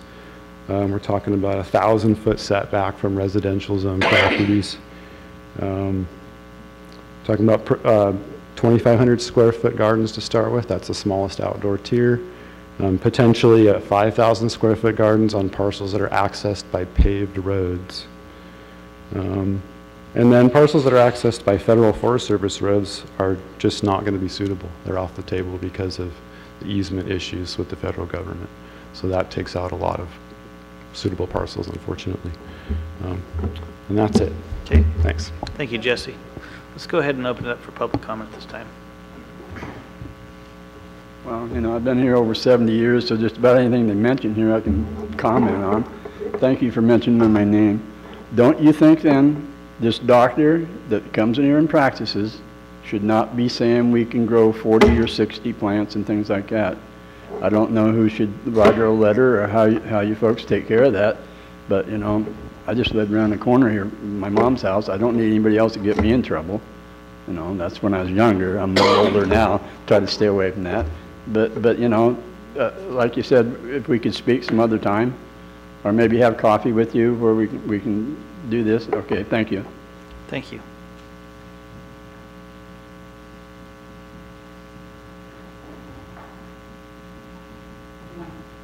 Good morning, Ellie. So I am Ellie Hoops. I am here on behalf of the Yurok tribe. And I just wanted to say, as far as the place marker is concerned, and thank you, obviously, Supervisor Berkowitz, for coming out last week. We didn't really address the cannabis issue, and we didn't see it as a G to G. We really saw it as an opportunity to hear from Mr. Berkowitz, and it was a pleasure. Essentially, my concern as far as just a marking place is that there are risk factors that the tribe is concerned about. Enforcement, the ability to enforce in these faraway regions from Del Norte. This would apply in the ancestral lands as well as on reservation. The way that the Humboldt ordinance is structured on reservation, it requires that the tribe approve and agree that any growing would occur within the reservation boundaries.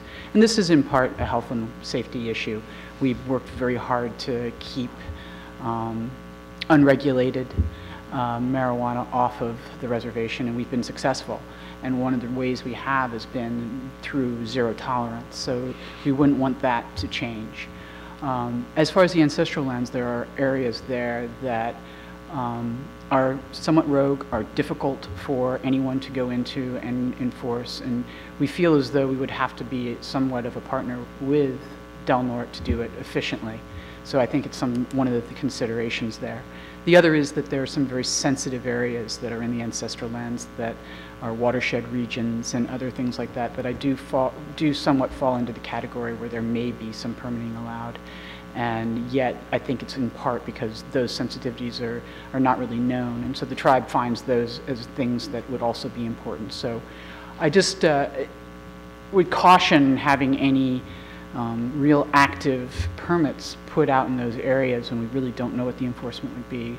We really don't know what the tribe's positions are going to be. And some of these ancestral lands cross boundaries with other tribes, so I do think those G2Gs have to occur.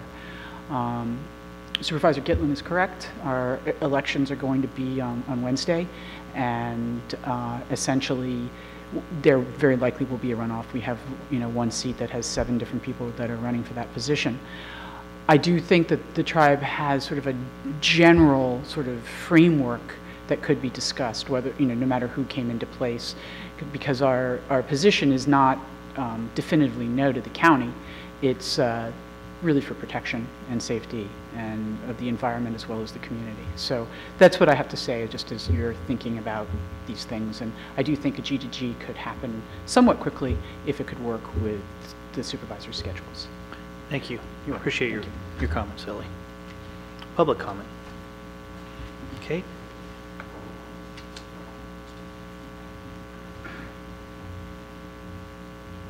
Hi, Robert Dorigo again, county resident on the cannabis work group.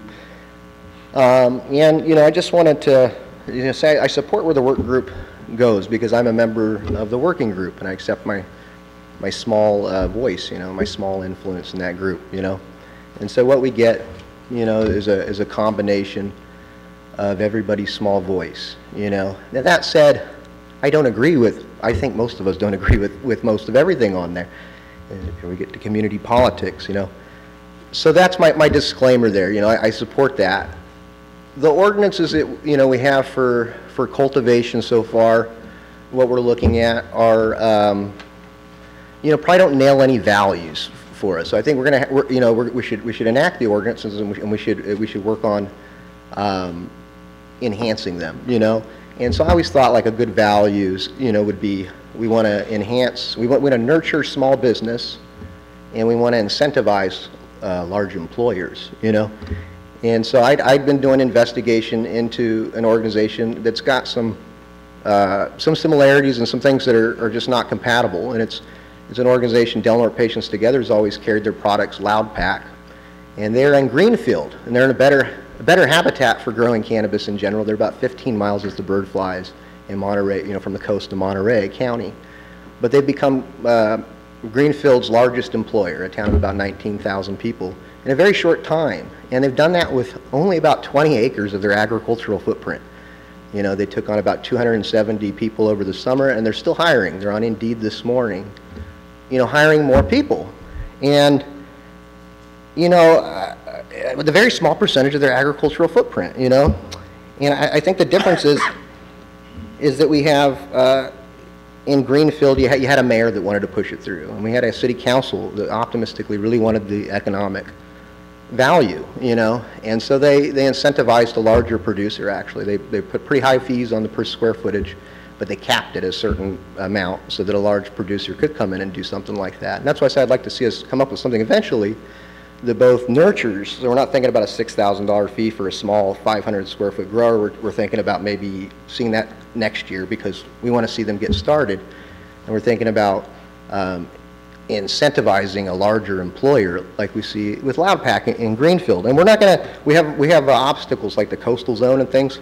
So we're going to have to see when we get there, we're going to have to see us actually look big. We're throwing prime ag out. That's most of our ag zone.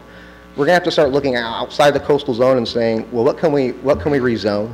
Where does 500 foot fit? Because that's the nurturing small business side. Can that fit on 2 acres in a garage grow? That was the state intent of that kind of grow, was to suit our garage growers that started this industry, really.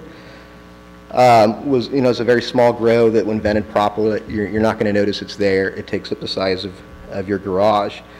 And then I wanted to bring up, some other things that has been happening at the work groups. We were informed at the last meeting, not really to my surprise, that, we're a conflict of interest, some of us, that maybe want to join in the industry and also advise county policy and all. And so the working group will evolve, it should evolve.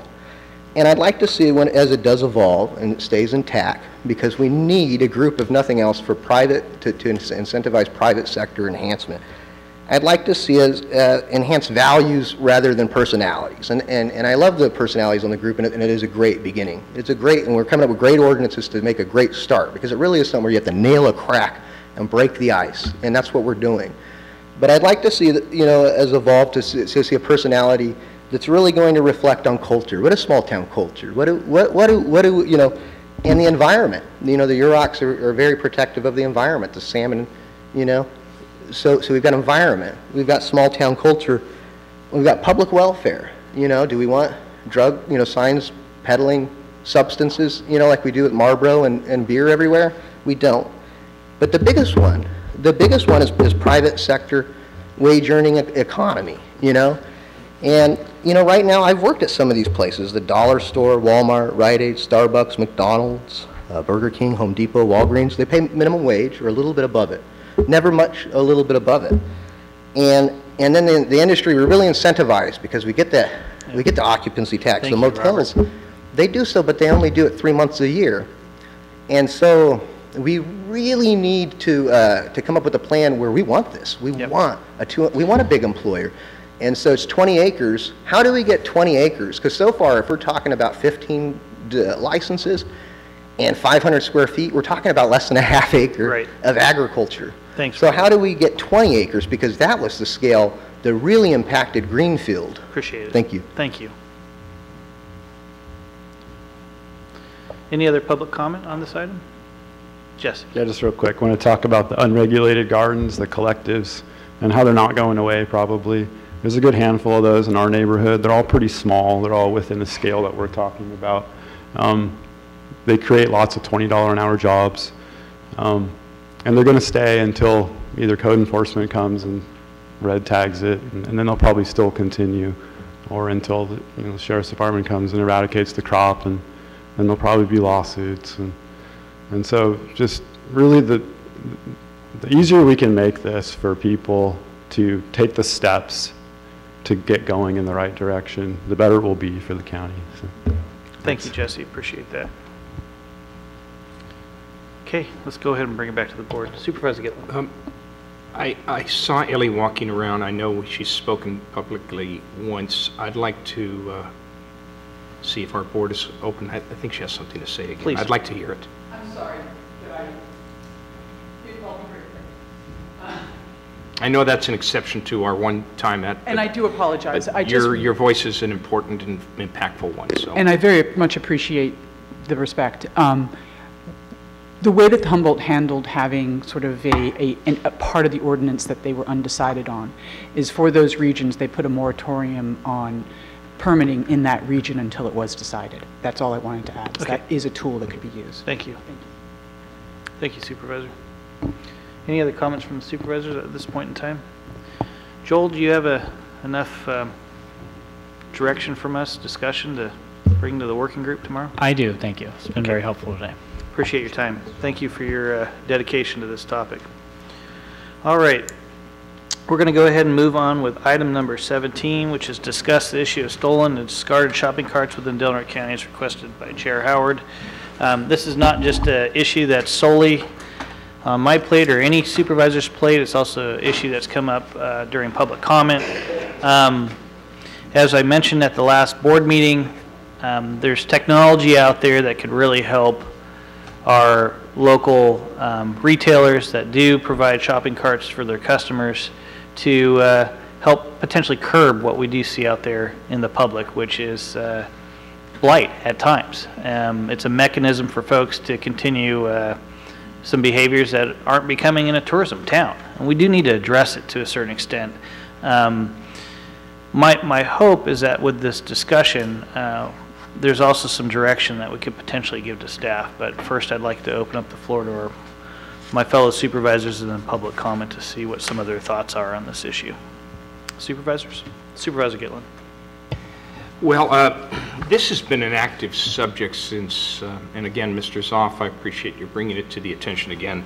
I have some paperwork I'd like to share with you. This is going back to January of 2018. When Joby Rubiano, he didn't mind me saying his name, brought it to my attention, and we've had a number of feedback, a number of avenues of feedback about people walking away with shopping carts. It's their personal vehicles, and off they go, and then when they're tired of their cars or their vehicles, they just dump them. So let me give you some numbers. I had a conversation with Mike Elkhart, who is the general manager of the dollar store. Roger, we here at the dollar store have lost a total of 50 carts at $175 each. Now, different kind of store, dollar store, they can't pass on the cost. Everything's a dollar or under. So they can't pass on these costs. He's quantified this as that his store has lost $8,750, which they can't recover by charging more, because our concept is that it's a straight loss just to provide convenience for customers. That's Mr. Elkhart. Here's one from, yes, this is since I've given him this, he gave that to me, and we've had this discussion since I sent the letter out to him January 10th of 2018. I sent an outreach to he and a number of people who have retail shopping carts. So we've been in there. Now here's one from Peter Davis, who's the general manager of Walmart. Hello, Roger. So far this year, we're missing 74 shopping carts from our store, and this after we have gone out and picked up the vast quantities we found throughout the town. So he's deploying staff to go around and find these. We're able to get 35 of them back. We're sending 2 associates out every week to collect them. The last rate for purchasing a shopping cart from our supply source was $375 per cart. That comes to $27,750 lost in total in lost property.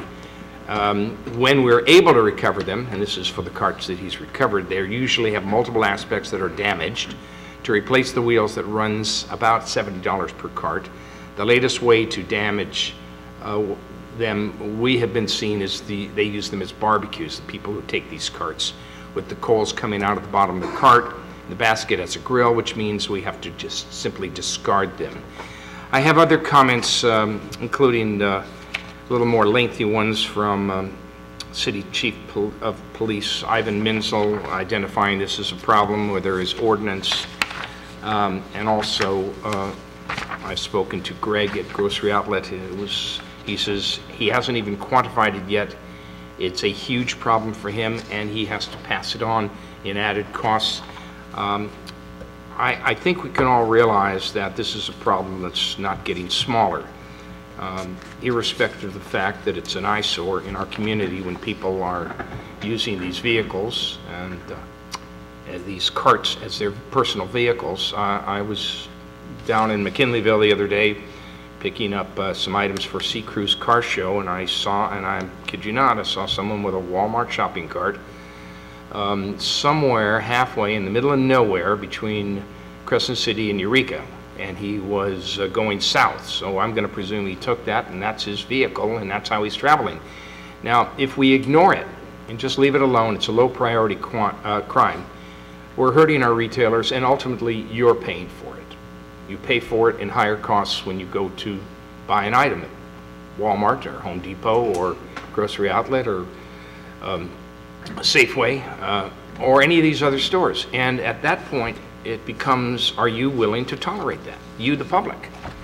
If you're not willing to tolerate it, then this board certainly has some say in how we enforce our laws by recommending and to our sheriff, when he sees someone using one of these carts off balance, off grounds, that those people are stopped.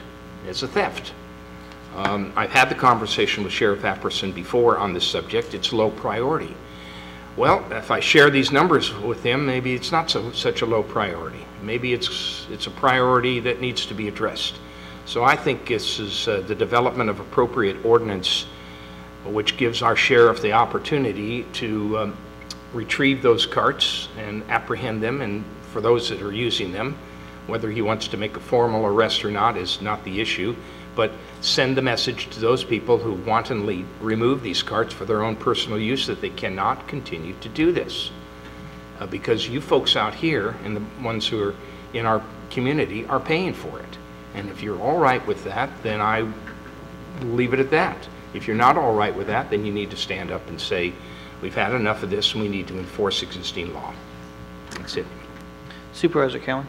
I know Safeway has a mechanism that you can't remove their carts. They don't go off. So has that been discussed with these other retailers? Do we know? I mean, if they're losing $27,000, my thought would be, well, why aren't they putting in the same mechanism to keep their carts inside? And I mean, I don't know what that would cost. I don't know if it's been addressed. It's the same question I have, Supervisor. You know, it seems odd.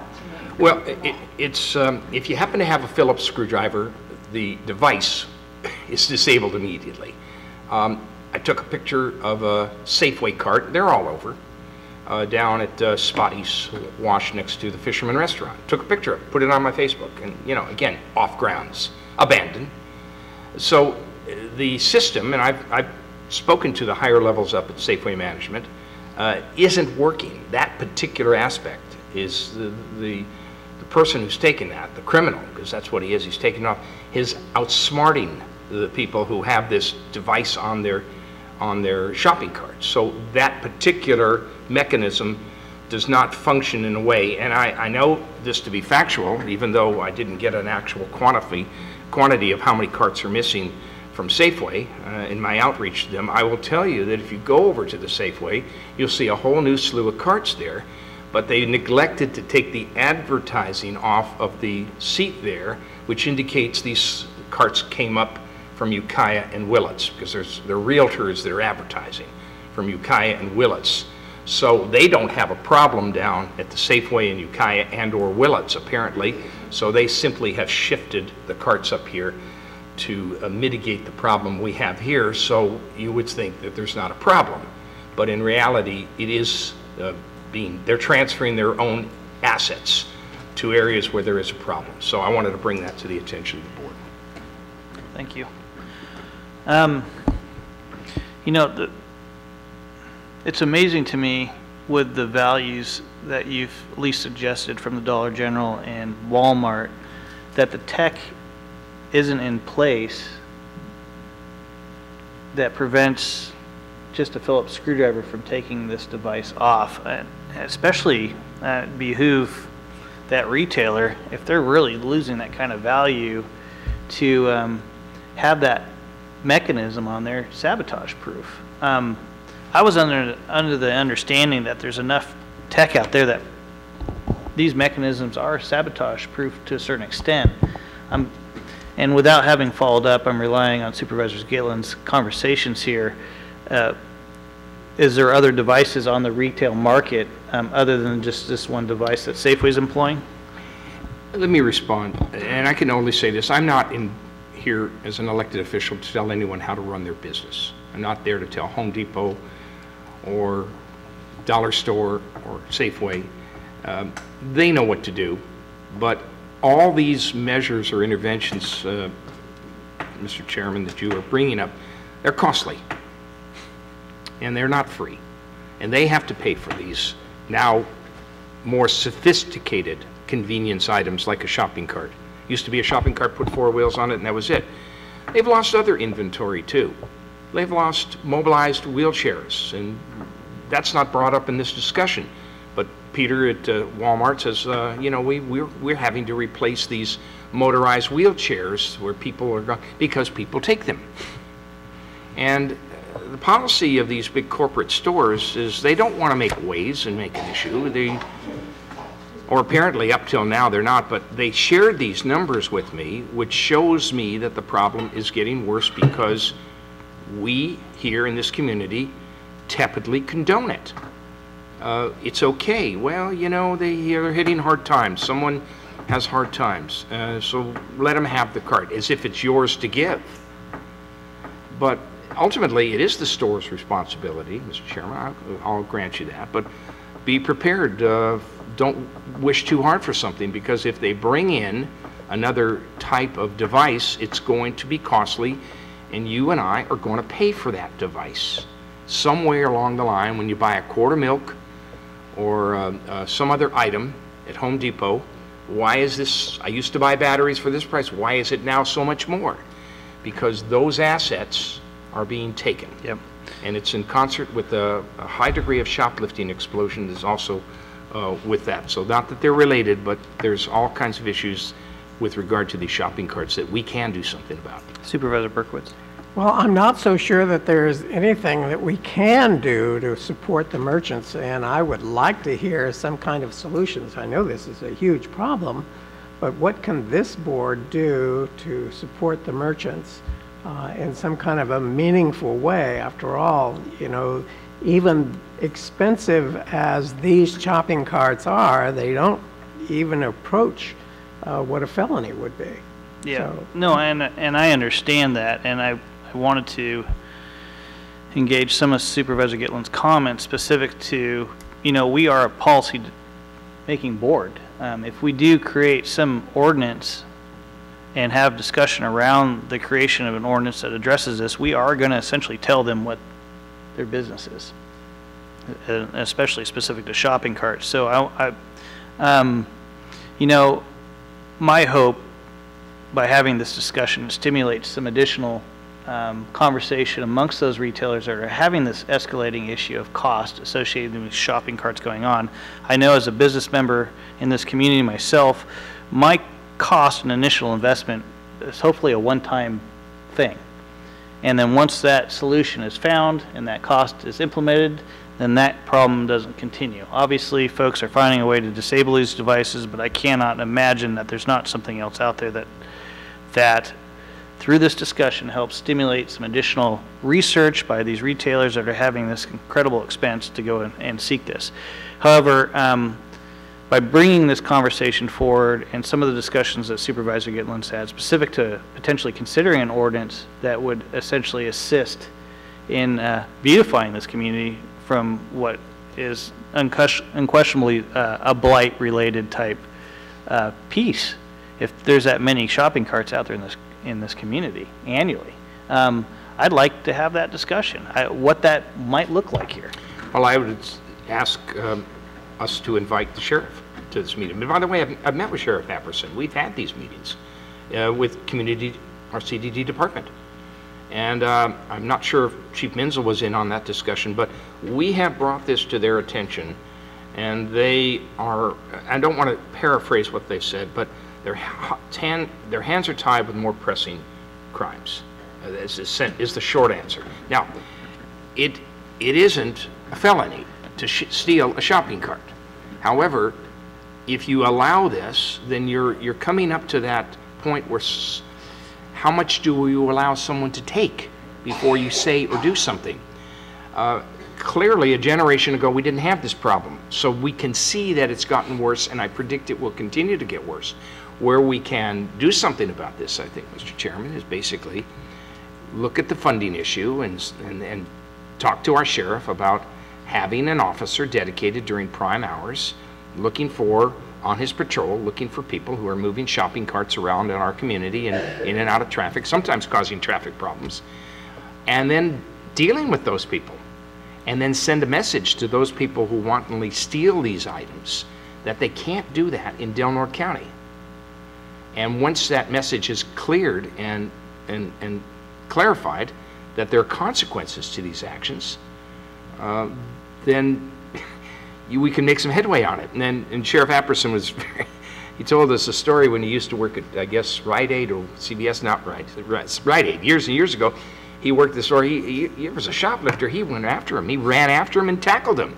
And of course, he's a little older now. He says, I can't do that now. It's against the law. You can't run after a shoplifter.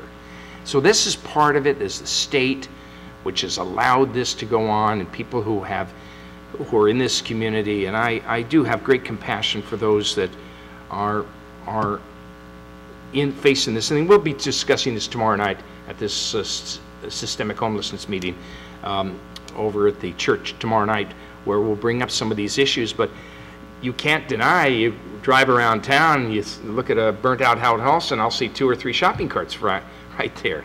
I've seen it. I take pictures of it. Yet what is being done, we retrieve those carts as a courtesy to some of these stores. I bring them back personally in my truck. But at what point does law enforcement come into, or code enforcement come into the picture and say, you can't do this anymore, and here are the consequences? I think that's the discussion. Okay, thank you.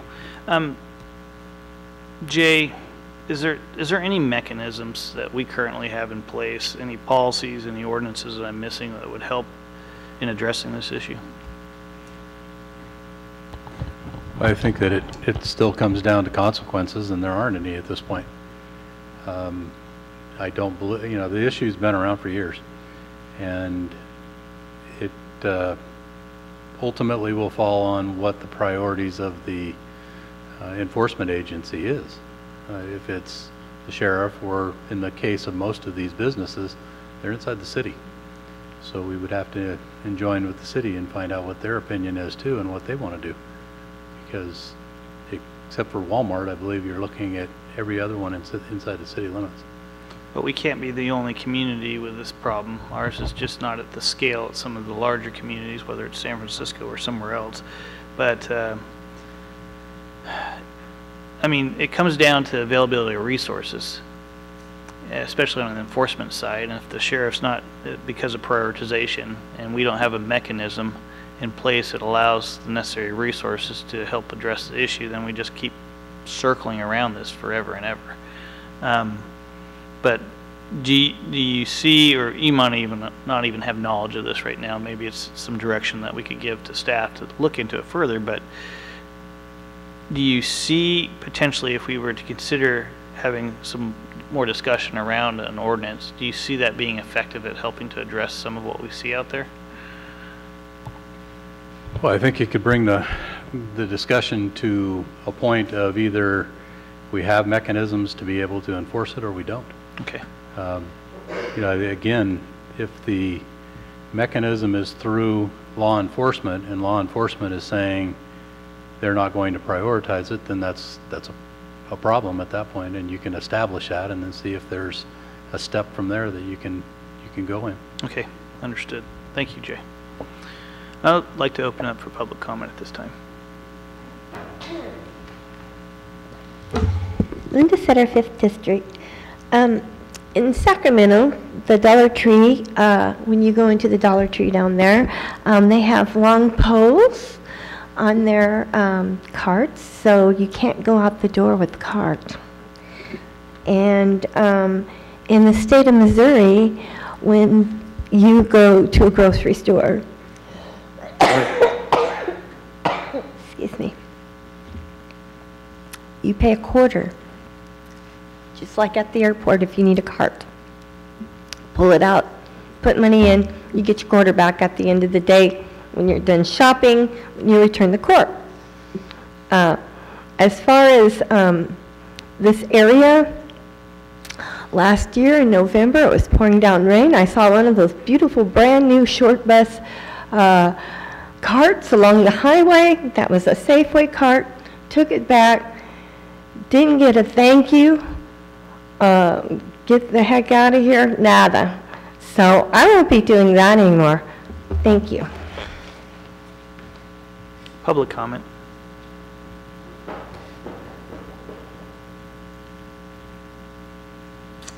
Good morning once again. Randy Zopp, Crescent City. I kind of brought this before Roger, basically because of the blight issue. I think one thing to remember that almost every one of these grocery carts actually cites an ordinance on the cart. It'll say it is a violation of ordinance blah, blah, blah to steal this cart. So what we solved there is what is specific notice. In other words, they say, well, I didn't see anything that says it's illegal for me to steal a shopping cart. Well, actually, there is an ordinance on the cart. Most of them already have some type of an ordinance on the cart so that they do have specific notice. So the person who stole the cart can say, well, hey, unbeknownst to me, I didn't know there was an ordinance, which there is, and it is a misdemeanor at this point in time. And additionally to what Mr. Serena said here, the homeless population knows that law enforcement is not going to follow up on this, and that's the crux of the problem. I've spoken with Walmart management many times. Some of you might have read their letter to the editor I wrote regarding Walmart. Walmart is very recalcitrant in their security at that store.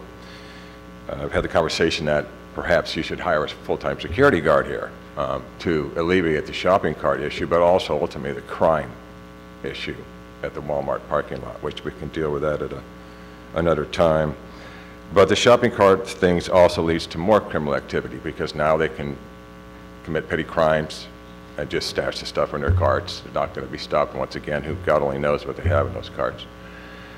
My feeling is I do not want to displace a homeless person, neither none of us do. This is their home, basically. This is their home on wheels, their little RV. But at the same time, I don't really think we can just keep turning a blind eye to it. I know the supervisors are all on board with this. Everybody in the community is on board with it. I've personally returned, like Mr. Gitlin, I've probably returned 20 carts in my time. The last one I did at Home Depot, I talked to the manager, and he's like, look, I wish there was something I can do about it. I already know we have 30 carts missing this year. So we have this disconnect between the business community on this and law enforcement. So hopefully with this discussion, we can, kind of bridge that gap. Obviously not, every cart is going to be recovered by the sheriff's department, but I think at least if we have this mindset that, hey, I'm on patrol, I just see these two guys with Walmart carts a block away, I know they stole them. Excuse me, fellas, hey, I'm going to give you 20 minutes, get everything out of your cart, put it in bags, the cart's going back to the store, which I think is a fair solution. So anything that we can do, I think collectively as a community would be appreciated. Thank you. Thank you for your time. Public comment.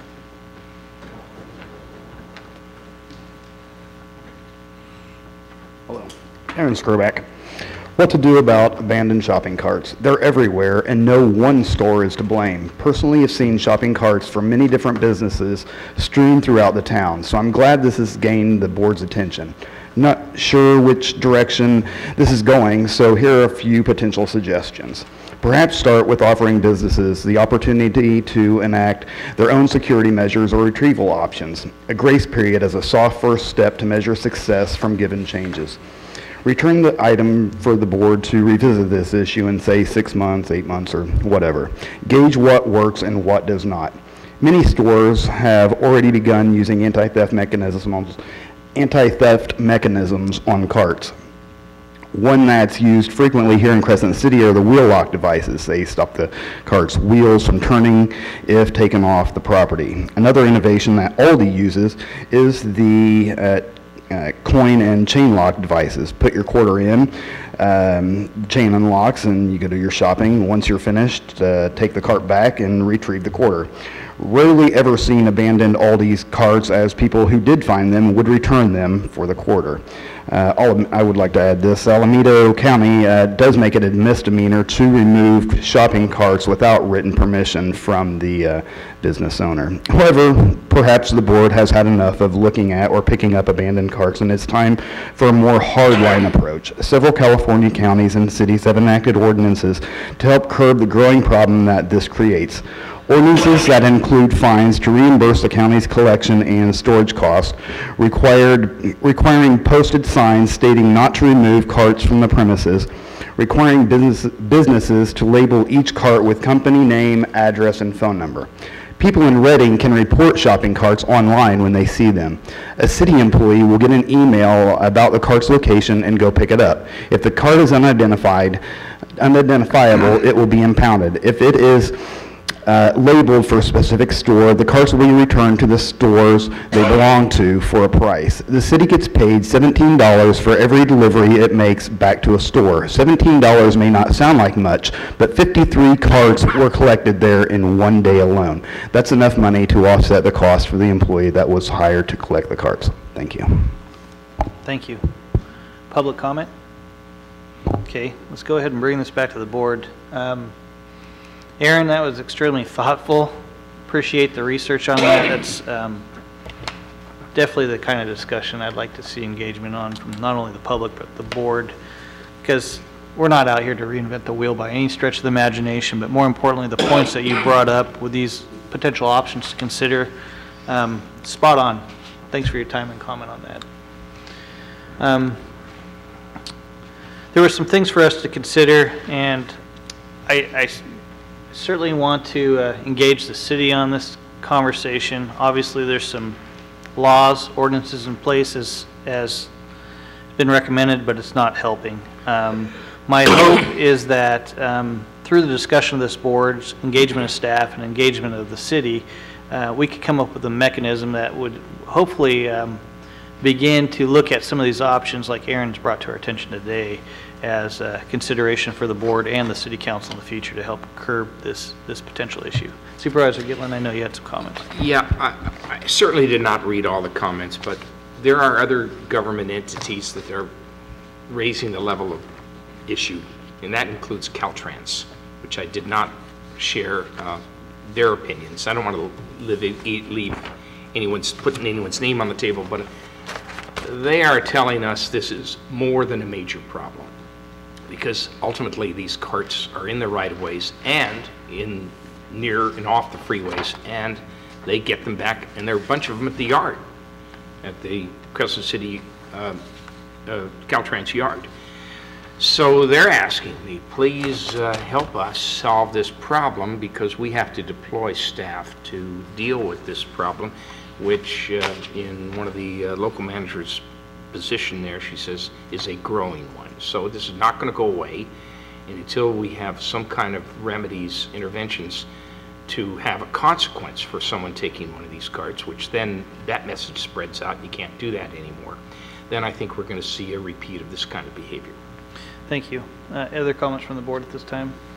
Then at this point in time, I'd like to ask for some staff assistance at setting up a discussion with the city of Crescent City to see if we can't have maybe a 2x2 sooner than later that would address this issue. I know we've already have a 2x2 organized with the city, and if Jay, if you wouldn't mind reaching out to Eric or Mayor Enscore on this particular issue, we could begin to engage this as one of the potential agenda items for that 2x2 in the future. Mr. Chairman, I think we should invite managers of supermarkets also to Absolutely. this, because it is their problem, and they should have a hand in the solution. We'll reach out and absolutely make contact when that does occur.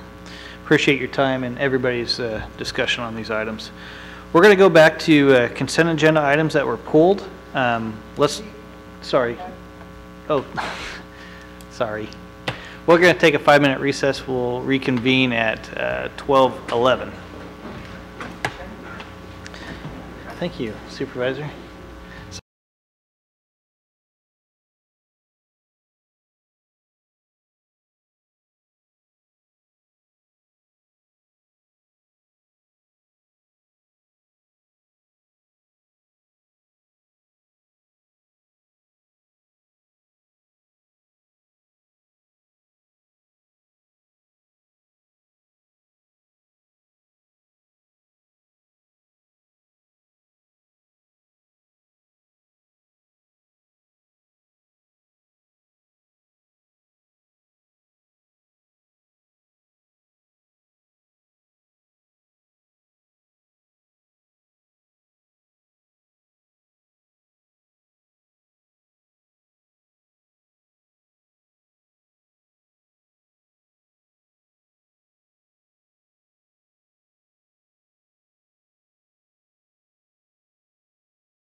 We're reconvening after our short recess, and we're going to pick up with our consent agenda items that were pulled for discussion. Item number 2 on that consent agenda item, approve and authorize Supervisor Cowan to accompany Chair Howard to Washington, D.C. in place of Supervisor Hemmingson to advocate for Del Norte County as requested by Chair Howard.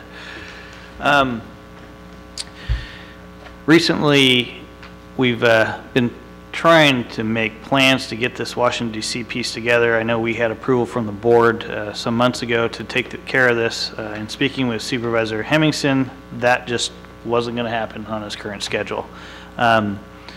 Supervisor Cowan, at the same time, had received, like I had, a request from the White House to attend a discussion at the White House on October, I believe it's October 22nd or 23rd. Anyways, this coming month, she has requested the ability to accompany me. I thought it would be a good time since I was encouraged at our CSAC meeting by our NACO representative from the state of California, who's also going to be our president of NACO this coming year, Mr. Cox, that we do our best to get there to this White House briefing for the California counties. More particularly, we have as much supervisor representation there as possible. I said, well, we'll work on that. I know us as a board, we wanted to get to DC anyway this year and have some discussions on our advocacy issues. I know there's a lot of work we need to do on that point, and it's not too late to do so. So in conversation with Greg Burns recently, we've started to formulate a plan, but specific to this agenda item, Supervisor Cowan has made a request to me, and I've placed it on the agenda for consideration at this time. So at this point in time, I'd like to open it up for public comment, and then we'll bring it back to the board. Linda Sutter, 5th District. I think it's very important that you guys go to Washington and for representation. What's disappointing about this whole thing is there's no transparency. There was no documentation explaining why you're going, what we're going to accomplish there, nothing like that. But that seems to be the theme for today's meeting, is lack of transparency. And I know, Mr. Howard, you don't feel like you should have to interact with the public, and I appreciate that, but I don't agree with it. But I do hope whoever gets to go to this Washington trip, that we, the public, get to know what's going on before you go. We might have something that we might want to input. You know, it's not about two people's heads that you think you have all the great ideas, because there's other ideas out there. So thank you for your time. Thank you. Public comment. Okay, we'll go ahead and bring it back to the board for discussion. Supervisor Gitlin. It's disturbing that fully 40% of this 5-member Board of Supervisors is summarily ignored on almost every occasion. I can't approve this. If anybody should go on this type of visit, it should be Supervisor Berkowitz, who is our NACO representative, and on his own dime has gone back to Washington once. He's highly qualified to go. But more important than that, Mr. Chairman, you've made a practice of excluding 40% of the Board of Supervisors on these important issues, and we're going to have another one right after this on CSAC. It's almost a game to say, how can we eliminate Gitlin and Berkowitz from the state and, in this case, national discussion? So I'm not going to approve this. I imagine, based on the fact of history, this Board of Supervisors is not a board, but it's a group of 3 tied together with barbed wire. They're going to prevail 3-2. But more importantly, you're not allowing important information, important opinion, important dialogue from those of us who sit on this and answer to our constituencies on issues that are so important to this discussion. You're all drinking from the same water trough, and that's indicated by so many 3-2 votes. And you should have thought this out. You know, again, you're the chairman, you're the leader of this board. You should have thought this out to say, how can I satiate 40% of my board members. How can I bring someone who has an opinion perhaps different from mine? Let's say it's last chance grade. Last chance grade. Well, obviously, we, Supervisor Berkowitz and I, have a different idea about the timetable and not having it 2038. Don't you think there should be important information coming from the minority members of this board? Well, apparently not, because this is what you've allowed to do. So I'm going to vote no on this allocation. Appreciate your comments, Supervisor Gitlin. And all due respect, I've got to absolutely disagree with your premise on this. We're in a situation here as an elected body, when we make a decision as a board on our advocacy issues, this board carries those opinions forward as a unit. There's no different opinion. When we go to DC, we advocate on board direction that was weighed in by this community during public comment, and those advocacy issues are said, and more importantly, push forward with whatever agency or congressman that we get an opportunity to meet with, which does happen every time we go to Washington, D.C. We don't take our own personal opinion and advocate for that in Washington, D.C. We take the opinion as a board, as a collective group, and advocate that position. It's not a 2 against 3 piece. It's the board's decision that we've all agreed to carry that message to Washington, D.C. I'm not taking my personal opinion there. I'm just not going to do it.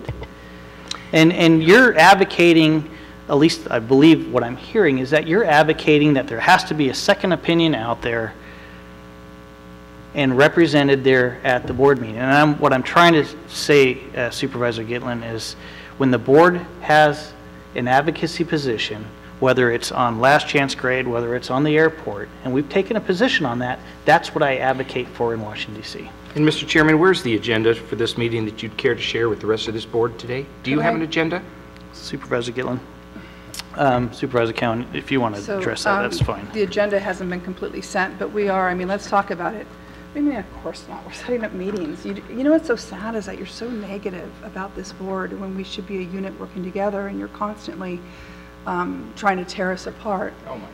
And, you know, You're just ridiculous. Supervisor Gitlin, can you let Supervisor She's going to Cowan? mumble this personal comment stuff. Let's keep So to business. as I'm speaking, she has we the are mic. going to DC, and you know, you guys bring up last chance grade, and I sit on that stakeholders group with Congressman Huffman, with all the stakeholders, with the tribes, with the groups. So that common voice that Chair Howard's talking about, I'm not taking my opinion on last chance grade. I'm taking the community's opinion to discuss last chance grade. The airport, you guys have solely been against the terminal, and we'll never get jet air service in there. You know, those are big wins that we had this year. We now have jet service, and we have a terminal that we can go back and discuss, and some other issues that are going on that I also sit on the airport board, and those are the issues that I know about and I'm familiar with. So hopefully we'll be talking about those as well as just many other issues, homelessness and the opioid crisis. So there are a few right there that you know that we are going to be meeting with people on. But I feel as representative of the stakeholders group, as a representative of the Airport Authority, as a representative of Senator McGuire's homeless group, I am the best choice to go back and accompany Chair Howard to discuss these issues that I have the knowledge on, and probably more knowledge than others. So that is why I asked to go. Supervisor Berkowitz. Thank you, Mr. Chairman. You know, I'm increasingly concerned that you continually isolate Supervisor Gitlin from the very important role of advocating for our county on the national level. Supervisor Gitlin should have the opportunity to present our case to our representatives and senators in Washington, D.C. Our Washington, D.C. lobbyist, Greg Burns, has told us numerous times that it's important for all of our board members to be in the halls of power to promote our issues. And yet you refuse to carry out this simple request, thus making it more difficult to present our case. Considering that Supervisor Gitlin has the second longest tenure on this board, and yet has not had the opportunity to present our case on the national level, It's only right and proper that he be given the opportunity to advocate for us. Several weeks ago, when I requested the board to approve my trip to China to advocate for economic exchanges for this board at no cost to this board, Mr. Hemmingson took the item off the consent agenda because there was no backup material provided for the trip. Further, he wanted an explanation of the agenda for the trip, and he wanted to know the purpose of the trip, who I was going to meet with, and who was paying for the trip. So, Mr. Chairman, considering there is no backup for material for this proposed trip, and considering that the county is paying for this trip, I would like to ask you the same question that Supervisor Hemmingson asked me. What's the purpose of the trip? Who are you going to meet with? What specific policies will you be advocating for? What are the dates of the trip? And how long have you been gone? It's simple, the same question that Supervisor Hemmingson asked me, I would like to ask you. I think what you're mistaking is on this is just me replacing Mr. Hemmingson. All this trip, it's all was approved back in April. So all that information was back in April. It's just me replacing Supervisor Hemmingson on a trip that's already been approved and put into the budget. If we could address, and I appreciate Supervisor Berkowitz's comments. As Supervisor Berkowitz is aware, having been in politics most of his career in this county, things come together fairly quick. In this case, we received an invitation to the White House. At the encouragement of Greg Cox, our NACA representative at CSAC, he really thought it important that California counties be represented there. I said, you know what? We have a trip planned. I'm going to bring this back to Jerry and see if he can't make this happen for us, because this is going to be an important piece. Not only can we go to the White House and have an opportunity, because it's my understanding that Mike Pence will be at the White House to brief California in this series of meetings they're holding with every state, but in addition, we could couple that invitation with our lobbying that we had planned back in April. To that extent, and the question specific, we've got several advocacy pieces that we have on our plate that we've addressed with Greg Burns in the past and would like to follow up on this time. In particular, the aviation piece. There's some thank yous that absolutely have to go out to FAA, specifically to our terminal project, which will be under completion this year. There's some other issues that the Border Coast Regional Airport Authority is addressing currently with our provider that need to be addressed, that did not fall into the mix under the current grant that we're operating under, that absolutely there has to be a mechanism for us to address some of the concerns that they brought to the Border Coast Regional Airport Authority's attention. That's one of the biggest items to deal with right now, besides last chance grade, which you've mentioned and Supervisor Gitlin and Cowan have mentioned.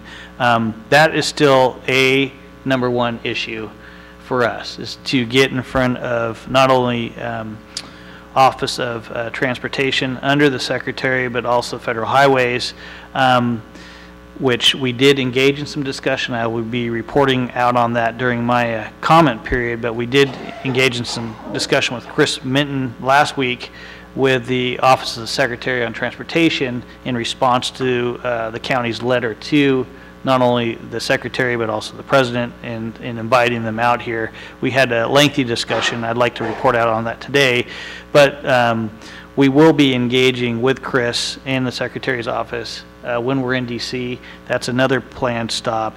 And of course, there's some other key components with USDA that we need to make a stop on and do some follow-up with from last year's visit, which were specific to the issues of forest fire that are affecting our community. It's something that we have consensus on here amongst the Board of Supervisors to advocate for addressing at a federal level. I know we're doing it right now at a state level and have gotten some major movement with the governor of the state of California and our legislators in addressing and funneling money into problems to address fuel loads. This is something that we still need to advocate for and push very heavily with USDA, especially on the Forest Service side, in trying to deal with these pieces. Addressing some of the tri-agency debt issue was another piece on that USDA visit that we're going to try to address, not only with tri-agency but also with the harbor. We did advocate for them last time we were there, and we're going to continue to do that again.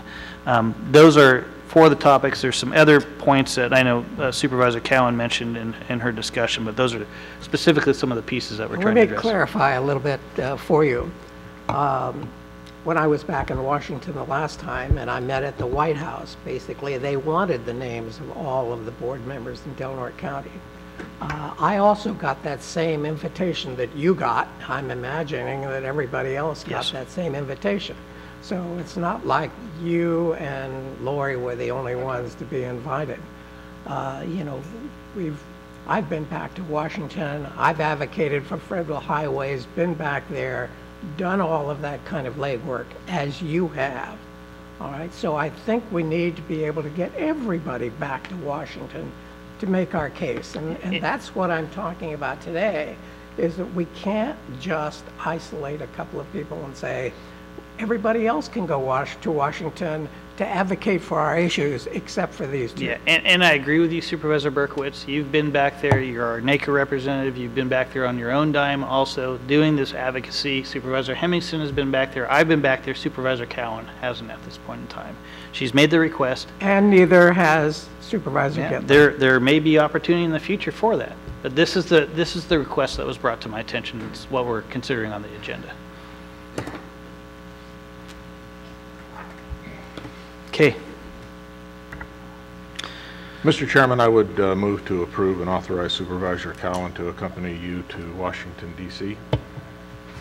We have a motion on the table. I'll second. Okay, we have a motion, a second. Kylie, please pull the vote. Supervisor Berkowitz?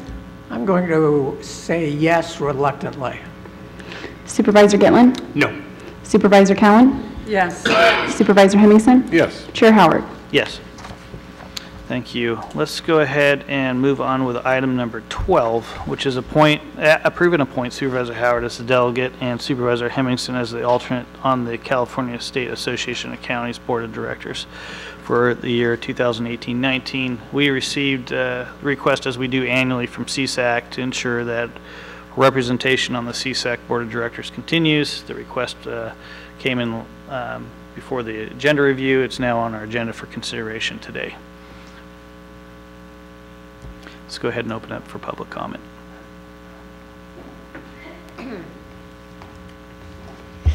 Well, I don't know how to say this nicely, so I'm just going to say it. You folks have been on there for the last however long, right? Last year you both were on there. And I think it's just, I think you're a little bit light in the pants. I think that you don't have what it takes to stand up for our county sometimes. And I'm sorry, I don't mean to be rude, but that's just my opinion. Thank you. Other public comment? Okay, we're going to go ahead and bring it back to the board. Mr. Chairman, I'm concerned as to the reasons behind the appointment of yourself as the delegate and Supervisor Hemmingson as the alternate to the California State Association of Counties. Again, there's no backup material that would give reasons for the appointment. You've served in this capacity for at least 2 years, and yet we've not had a report from you as to what's been accomplished during your tenure that's benefited our county. As Supervisor Gitlin and former Supervisor Blackburn and many others have pointed out, this Board of Supervisors is a closed shop. And Mr. Chairman, it's time that you let others be a part of the process in lobbying for the state and the region. Thank you. Other comment? Supervisor Gitlin. Yeah, it seems like we're going to have a carbon copy conversation, only instead of Washington, D.C., it's Sacramento. This is a closed shop. It's three.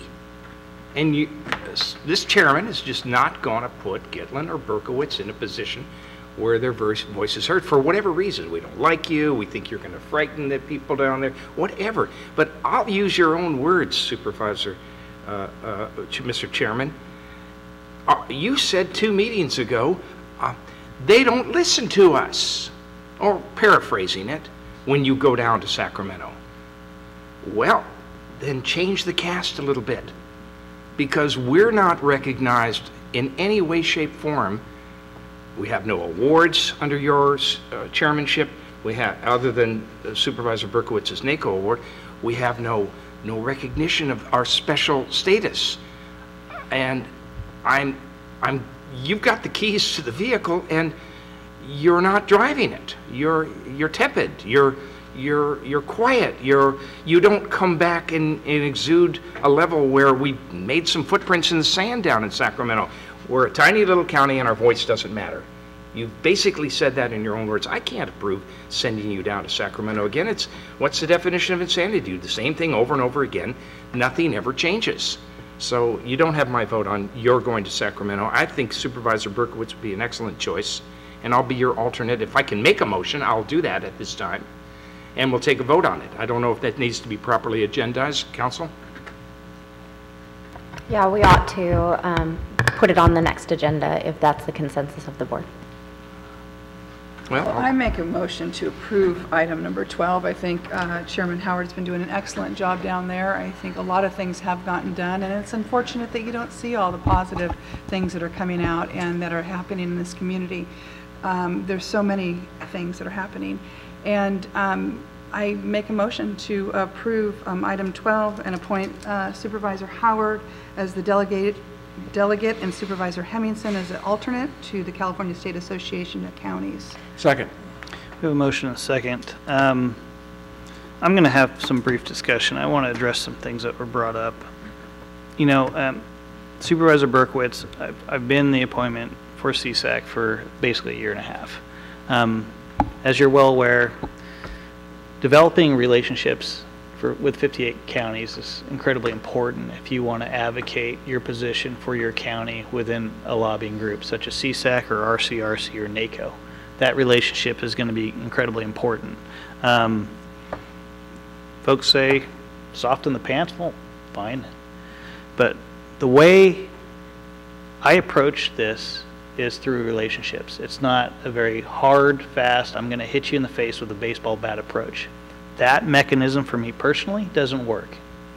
When I politic and advocate for this county, it's politicking, advocating in a friendly manner with a position that this board has taken action on. I'm not going to go outside that position.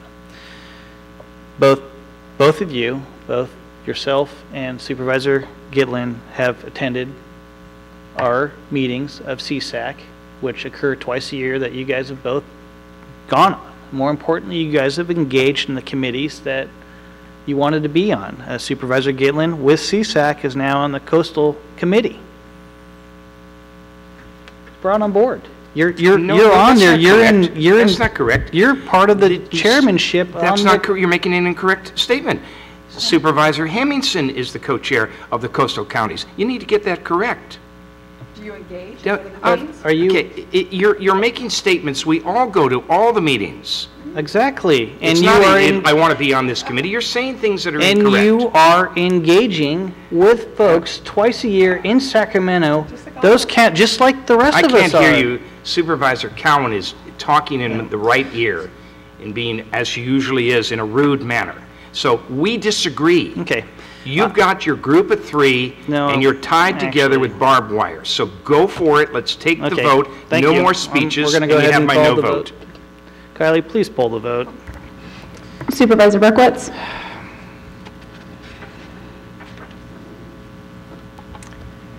No. Supervisor Gitlin? No. Supervisor Hemmingson? Yes. Supervisor Cowan? Yes. Chair Howard? Yes. Item number 13, approve and adopt temporary resolution amending the public office hours of the probation department to following: 8 a.m. to 4 p.m.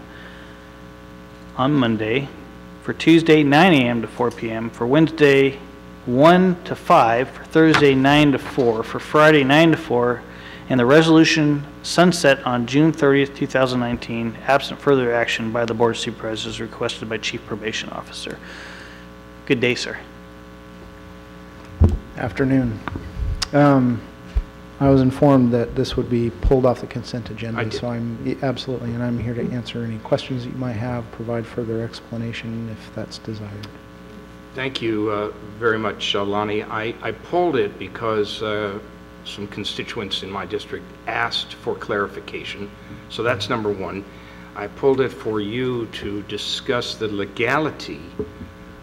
I consider you a law enforcement agency, and if a law enforcement, the sheriff's office, the police department is not open, then maybe I'm misconstruing your role, and you're not a full law enforcement agency, though I think you are. I'm also concerned about people meandering their, manipulating their schedules to work around these limited hours, and how it will affect the public when they need to meet with probation. So I appreciate your addressing those concerns. So you had a number of them. I'm guaranteed to forget a few. I've had some comments. So Absolutely. when there's a question beforehand, I'm going to bring it to your attention, Absolutely. and then I would appreciate the explanation. Thank you.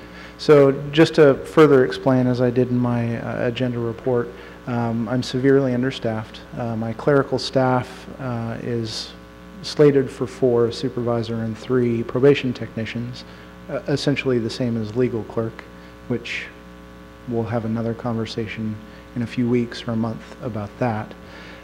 We've been unable to keep those positions staffed or to hire to fill those. As I stated in my report, we've had 5 individuals over the last 2 years. 3 have applied for and gotten other positions, 2 in my own department, 1 for the sheriff's office, 2 moved on for various other reasons.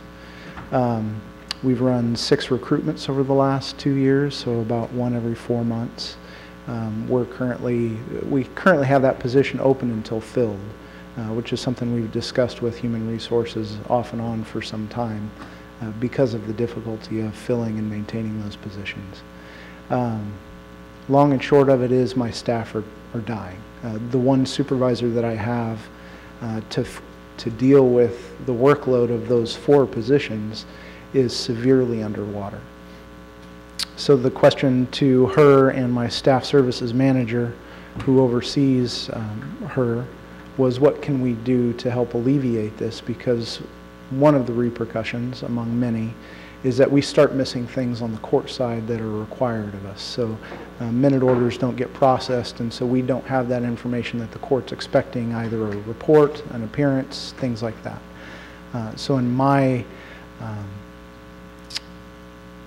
attempt to alleviate that issue, make sure the court has what they need, make sure that we get our reports filed on time, which we have to do statutorily, make sure that we appear in front of the judges when they request further information and staff to be there. This would allow her to process that paperwork a little more quickly, giving her some time where she doesn't have to manage the lobby and the front window. So that's one of the goals.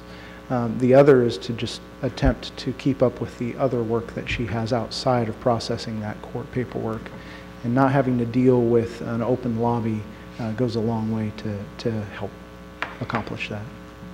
Is there a legal component here that you as an law enforcement agency, state of California, need to adhere to? So as a county probation department, we're not required to maintain specific office hours by statute.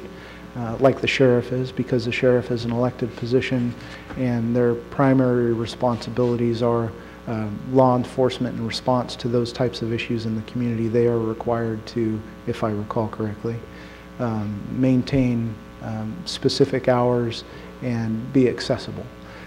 My department, although we are law enforcement, we're a different branch and fulfill a different need and purpose, so we don't have those same statutory requirements that are outlined to maintain specific office hours. Instead, we essentially fall under the county and the Board of Supervisors to set our office hours, which is how the agenda item comes before you today. So Lonnie, a final question. What is your plan, again, personnel-wise, notwithstanding, to return to your regular office hours once you have the personnel in place? So what I ask for as part of the resolution is for that to continue until the end of the fiscal year and sunset at that time, absent further action by the board. The idea and the purpose behind that is to allow us to continue to recruit as we have been, to find those staff persons, to have the opportunity and ability to train them to be able to do the job, one of which is community work service, which we oversee and manage for the entire county, to allow us to catch up on the backlog of work that we have. And I foresee in the next, what would it be, 8 months, that this would be effective, 8.5 months. My hope and goal is to actually get to that point where we would be able to go back to regular office hours, open 8 to 5, and be up and running as usual. Okay, Lonnie, I appreciate your candor in giving us that, so I'm going to offer the motion to adopt the temporary resolution amending the public office hours of the probation department per your schedule, effective through June 30th, 2019. Second. We have a motion and a second. Let's go to public comment. Okay, seeing none, we're going to go ahead and bring it back to the board. Kylie, can you please pull the vote? Supervisor Cowan? Yes. Supervisor Hemmingson? Yes. Supervisor Berkowitz? Yes. Supervisor Gitlin? Yep. Chair Howard? Yes. Okay, let's go ahead and see if there's any legislative and budgetary issues to consider at this time. Jay? I have no additional letters or budget reports at this point. Okay, then we're going to go ahead with item number 18, which is committee reports. Supervisor Berkowitz, can you please kick us off? Thank you, Mr. Chairman. The Federal Aviation Administration Reauthorization Act, which was passed by the House of Representatives and signed by the President, I think it was yesterday, will provide a boost to the Delaware County Air Service. The act will ensure that our airport in Crescent City continues to receive funding through the Essential Air Service program through the year 2023. Previous legislation had to be renewed every 2 years. As you know, Chairman Howard, I lobbied for this 5-year bill when we were back in Washington, D.C.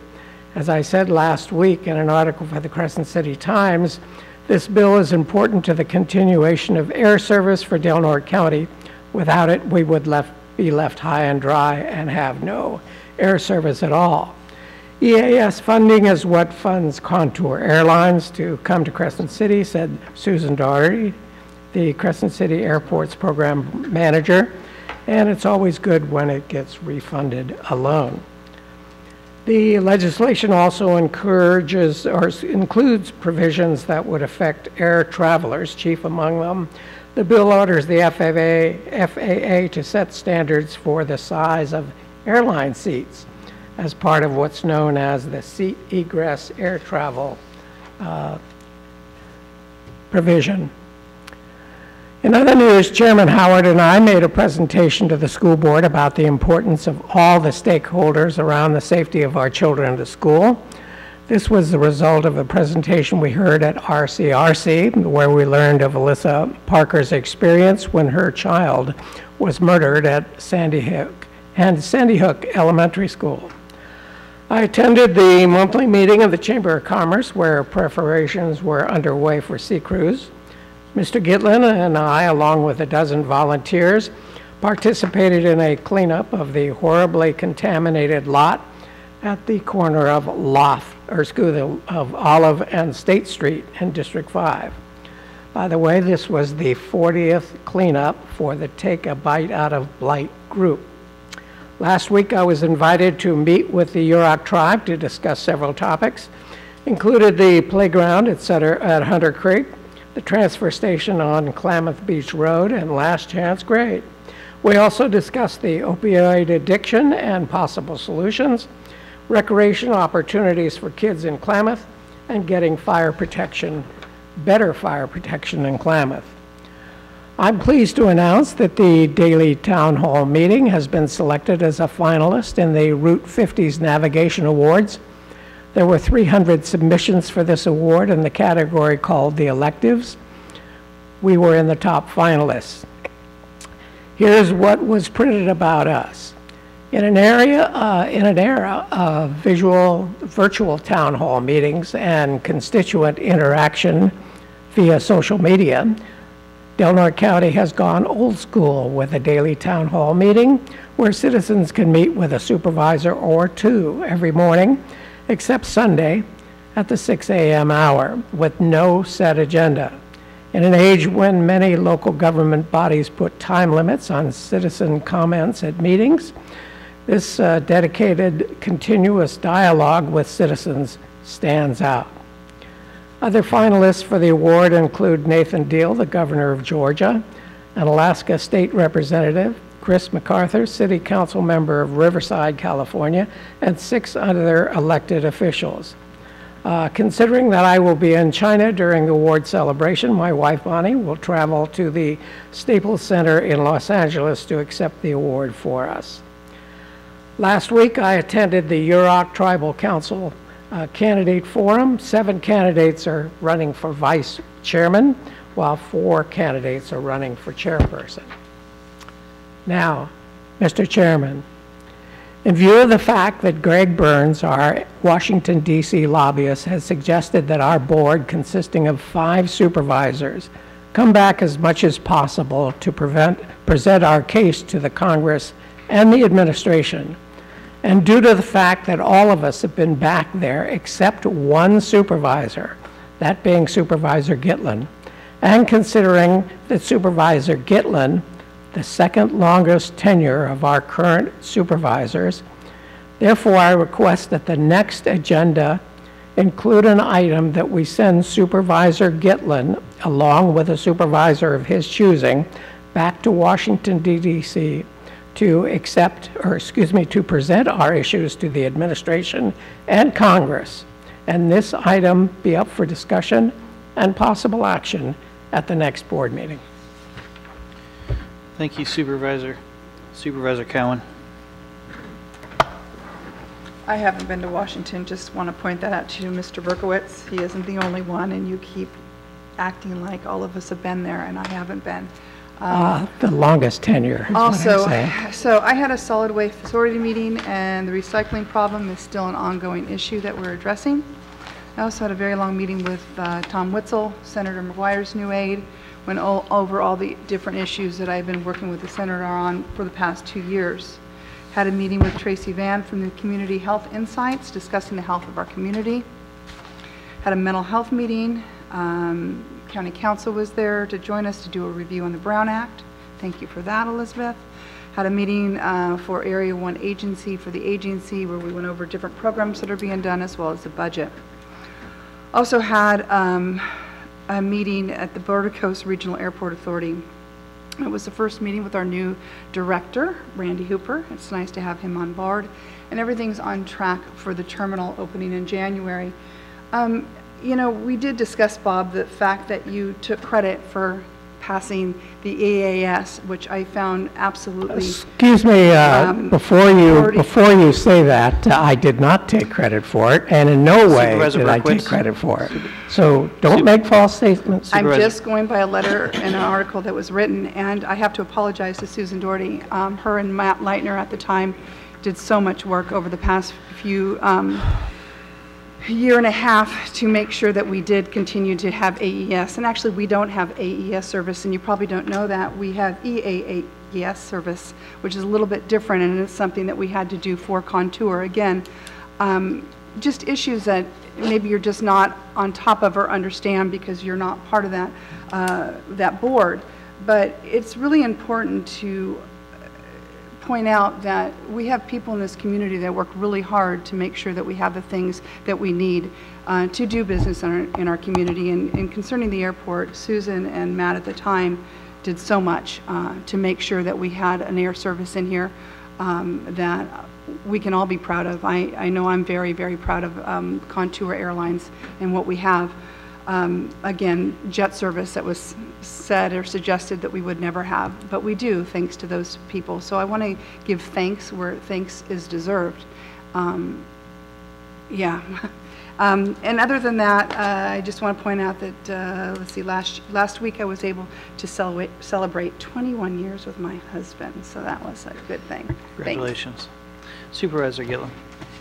You know, I'm almost reluctant to give you a report because these are turning into attack fests. So I think we really need to think this, Mr. Chairman. That's your job, is to maintain some kind of peace here. I would like to tell people there, but I don't want to have these attacks going on during report periods. I don't know how you can fix it other than fixing it. But I'll start by telling you that in the last couple of weeks I met with the Del Norte Fair Board. And there's been some discussion about the possible malfeasance of misappropriated monies. It turned out to be a specious statement.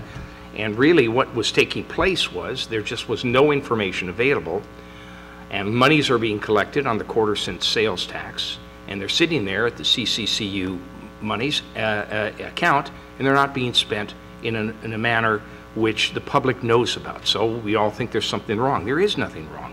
I wrote a piece on it in the paper, and I'm very happy to tell you that the board was very receptive, the Fair Board, to moving its meetings right here to the Flynn Center, so there can be more public scrutiny and involve more public rather than the second floor of the fair offices where no one really knows where they are and it's dark and they don't want to go up there. So there's about $700,000 in funding that's on deposit right now at the credit union, and they'd like to know how we, the community, would like to have that money spent. They asked me, I gave them my opinion, and this is the Fair Board Director and one of the Fair Board members, and I said, okay, so let's get them over here, and then we'll have a robust, honest discussion. Also, I had a very productive meeting with Warden Robertson at Pelican Bay to discuss the progress that's being made in the median litter abatement program. After I met with CDCR Secretary Ralph Diaz right after our rural counties meeting. We are crossing those hurdles, and as I mentioned to you before, the Secretary Diaz is formally, earlier in his career, ran these level 1 work crews, and he wants to see them back. And when the Secretary of CDCR says that, that's good news for Pelican Bay. And in this case, we'll be meeting in November, Caltrans and a number of people from the prison and myself to discuss how we can be helpful to Caltrans in removing litter from how the CDCR inmates can help remove litter from the median, which, as you know, no one is permitted to be on except for state workers, and inmates are considered wards of the state. So I'll be reporting more on that after we meet with the Pelican Bay Advisory Board meeting tomorrow.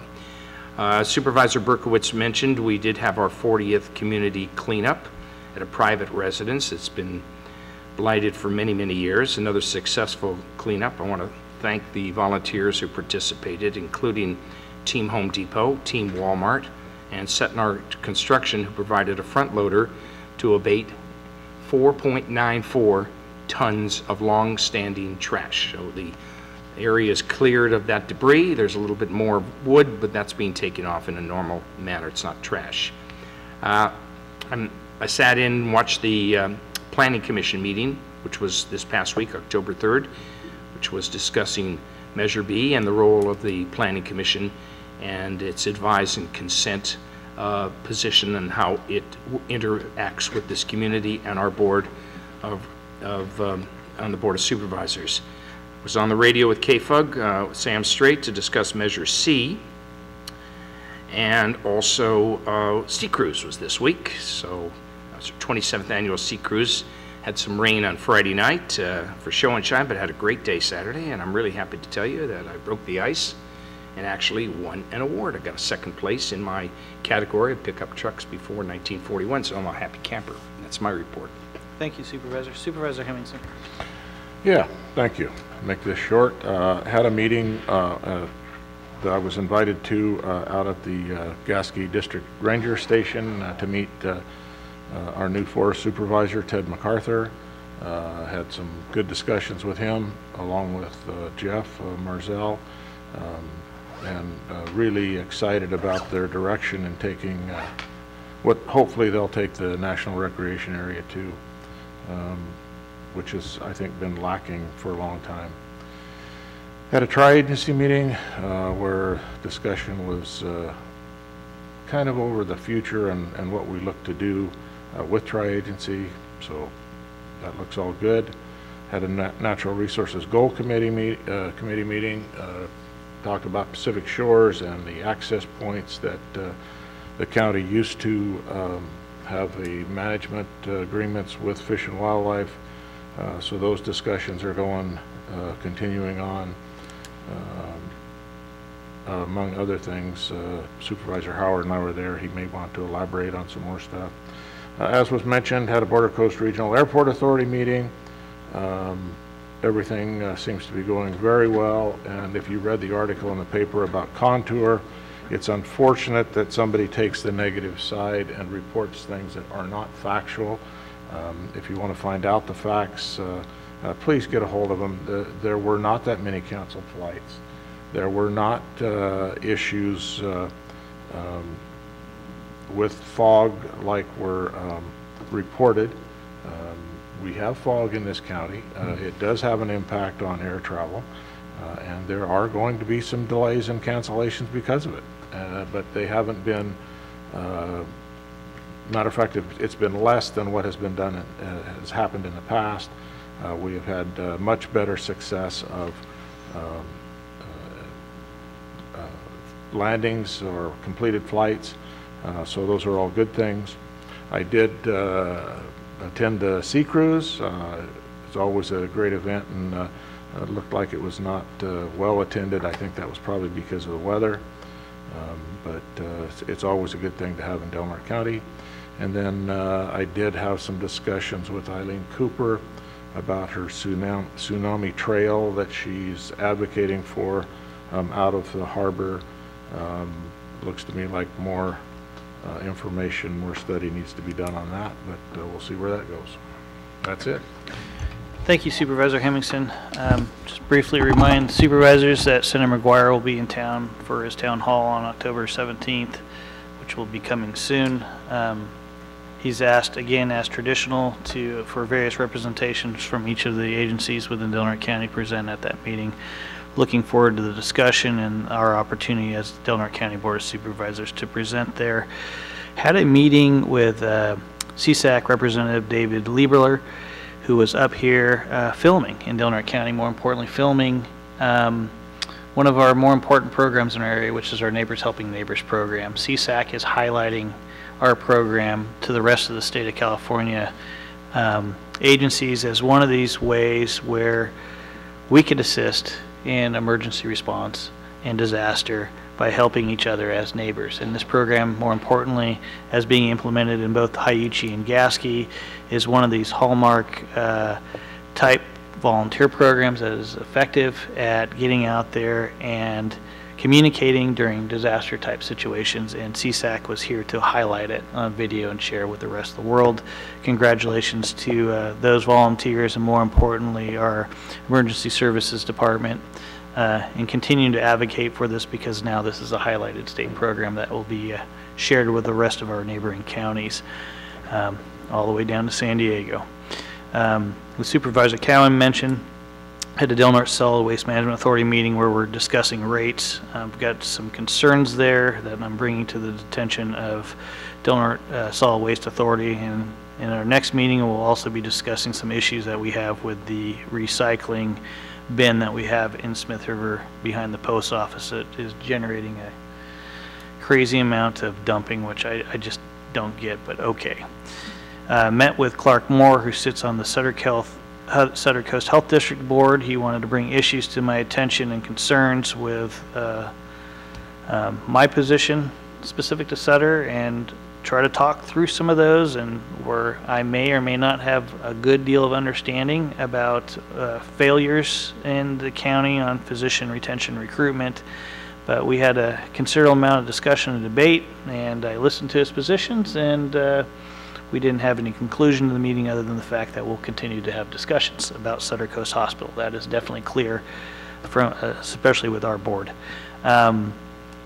As Supervisor Hemmingson mentioned, we had a tri-agency meeting, and in addition, as Supervisor Berkowitz made mention, I appreciated him accompanying me to the Delaware County School District Board, highlighting the message that Alicia Parker gave us with the Safe and Sound Schools program, that is the nonprofit that she represents and advocates for across the United States. The school board, with the presentation that both Supervisor Berkowitz and I gave, was very receptive, and especially Jeff Harris, who approached me later and promised some joint collaboration.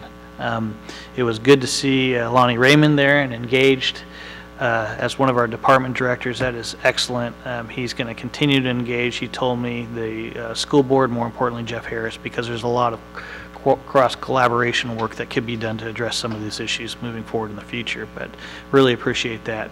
As Supervisor Hemmingson brought up, the Natural Resources Goals Committee, amongst the other things that we discussed, brought up the issue specific to salmon.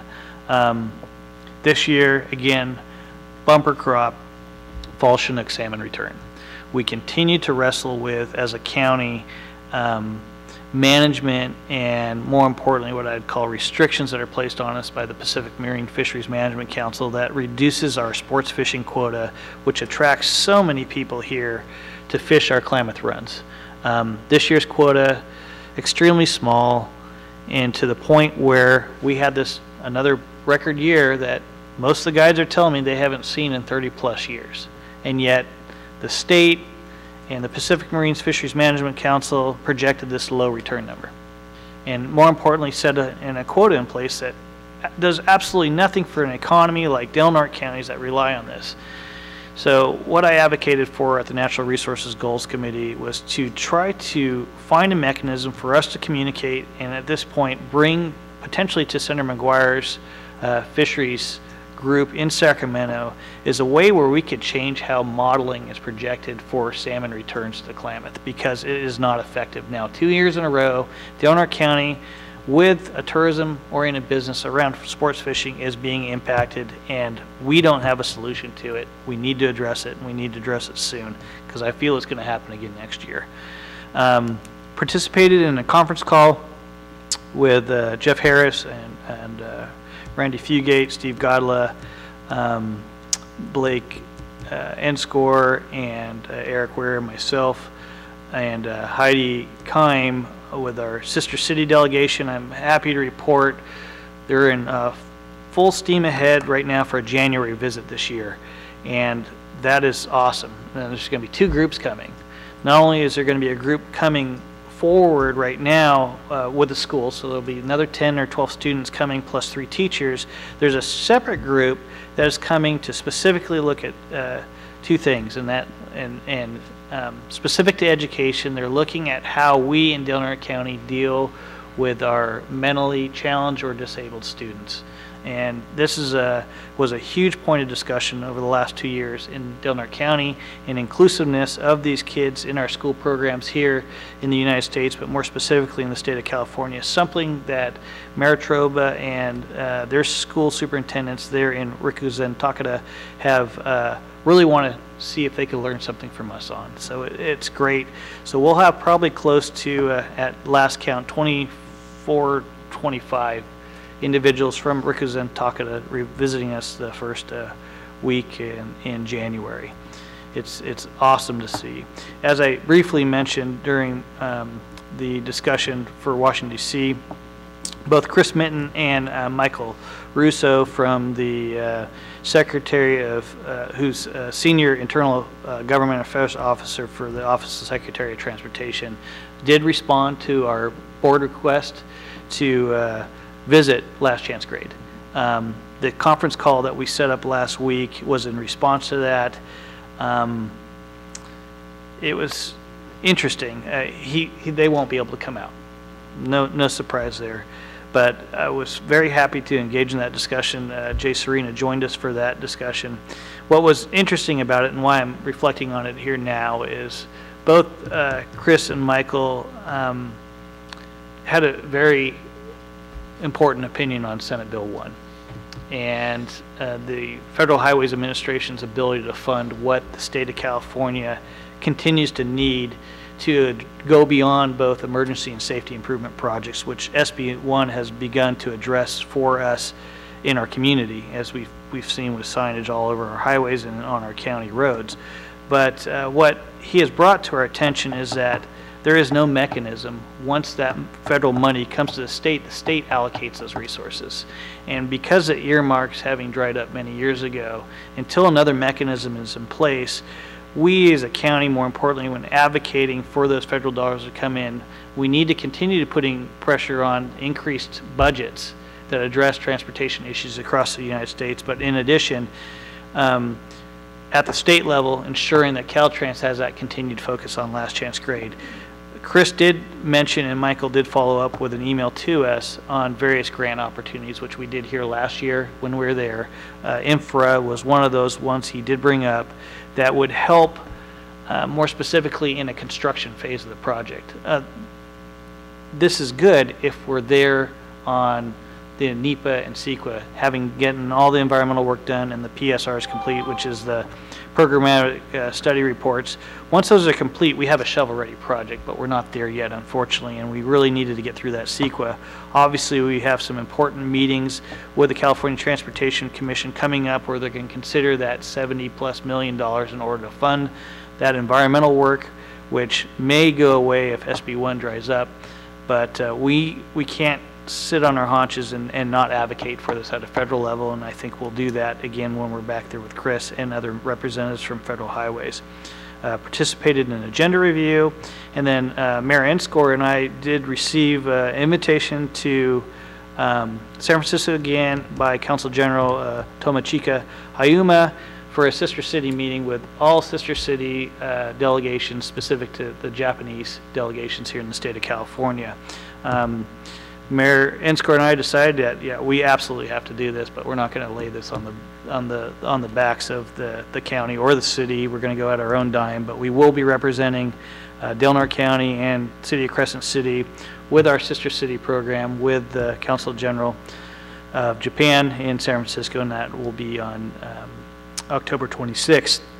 And then even more interesting as these relationships develop, which is developing at a very accelerated rate, we also received invitation from the government of Japan to attend the World Tsunami Awareness Day, which was passed by the United Nations in 2012 after the disaster that occurred in Japan. World Tsunami Awareness Day, which is now being recognized on November 5th by the United Nations and has been since 2012. We've been invited to participate in that forum, and again, looking forward to it. I think it's a great opportunity for us to be there in the United Nations, Del Norte County, in a discussion on emergency preparedness and the lessons that Japan continues to learn after having several devastating tsunamis in their history. I decided that this is one of those things I've got to be at, but I don't want Del Norte County to pay for this. So I'm going on my own dime. Where's it located? New York, United Nations. We will be in that discussion on November 5th. I'm pretty sure Mayor Enscore is going to do the same on his own dime, but we're going to be there representing Del Norte County, emergency preparedness and discussions, and learning, I hope, some lessons that we could bring back here and continue to have this high-level recognition by people in our community that not only are tsunamis a real threat, but it's something that we have to respond to. But I think it's a great honor for us to be invited, and looking forward to going on that trip on November 4th and 5th. I want to report on the passing of Jim Griggs. Jim was a close dear friend, and many of you may or may not know Jim, but I just want to pass on that both Jim and Gail started a program here through the Wild Rivers Community Foundation many years ago. Many of you may know Jim from his long history here in our community, over 40 years, as having been the originator of the Cal or fishing derbies. He was the guy who always called on his friends with deep pockets to come here and help out our fisheries situation on the Smith, whether it's steelhead, whether it was salmon, and provide for our hatcheries.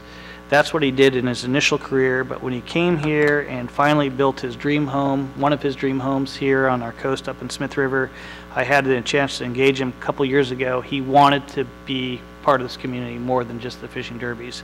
At that point in time, Jim and Gail both made the investment for the All Children Read and Succeed Fund, a program that I've been deeply involved with and appointed by them to administer those funds, which have been our catalyst and leverage point for 3 Read 23 over the last several years, something that this board's been very supportive of. Jim's going to be sorely missed. He was a leader in the United States in private business development. He helped Sam Walmart make a footprint across the United States with his real estate transactions. Jim, you'll be sorely missed, but your dedication to literacy in Del Norte County will never be forgotten. And I do want to finally mention the passing of Jeff Layton, Tamara Layton's husband. Dear friends, I want to make mention that even though we don't get along here on this board often, that sometimes when people pass and you don't have a chance to apologize, it's going to be a regret for everybody up here. Okay? So if we could continue to stay civil and work through those discussions, I think some of those regrets that you don't get a chance to engage in the future can happen, and we could all go on and be happy and engage in civil discussions here. So Jeff was always a great teacher of that lesson in communication, and I appreciate his comments, and he'll be sorely and dearly missed. With that, I appreciate your time today, folks. Looking forward to seeing you in 2 weeks. Take care.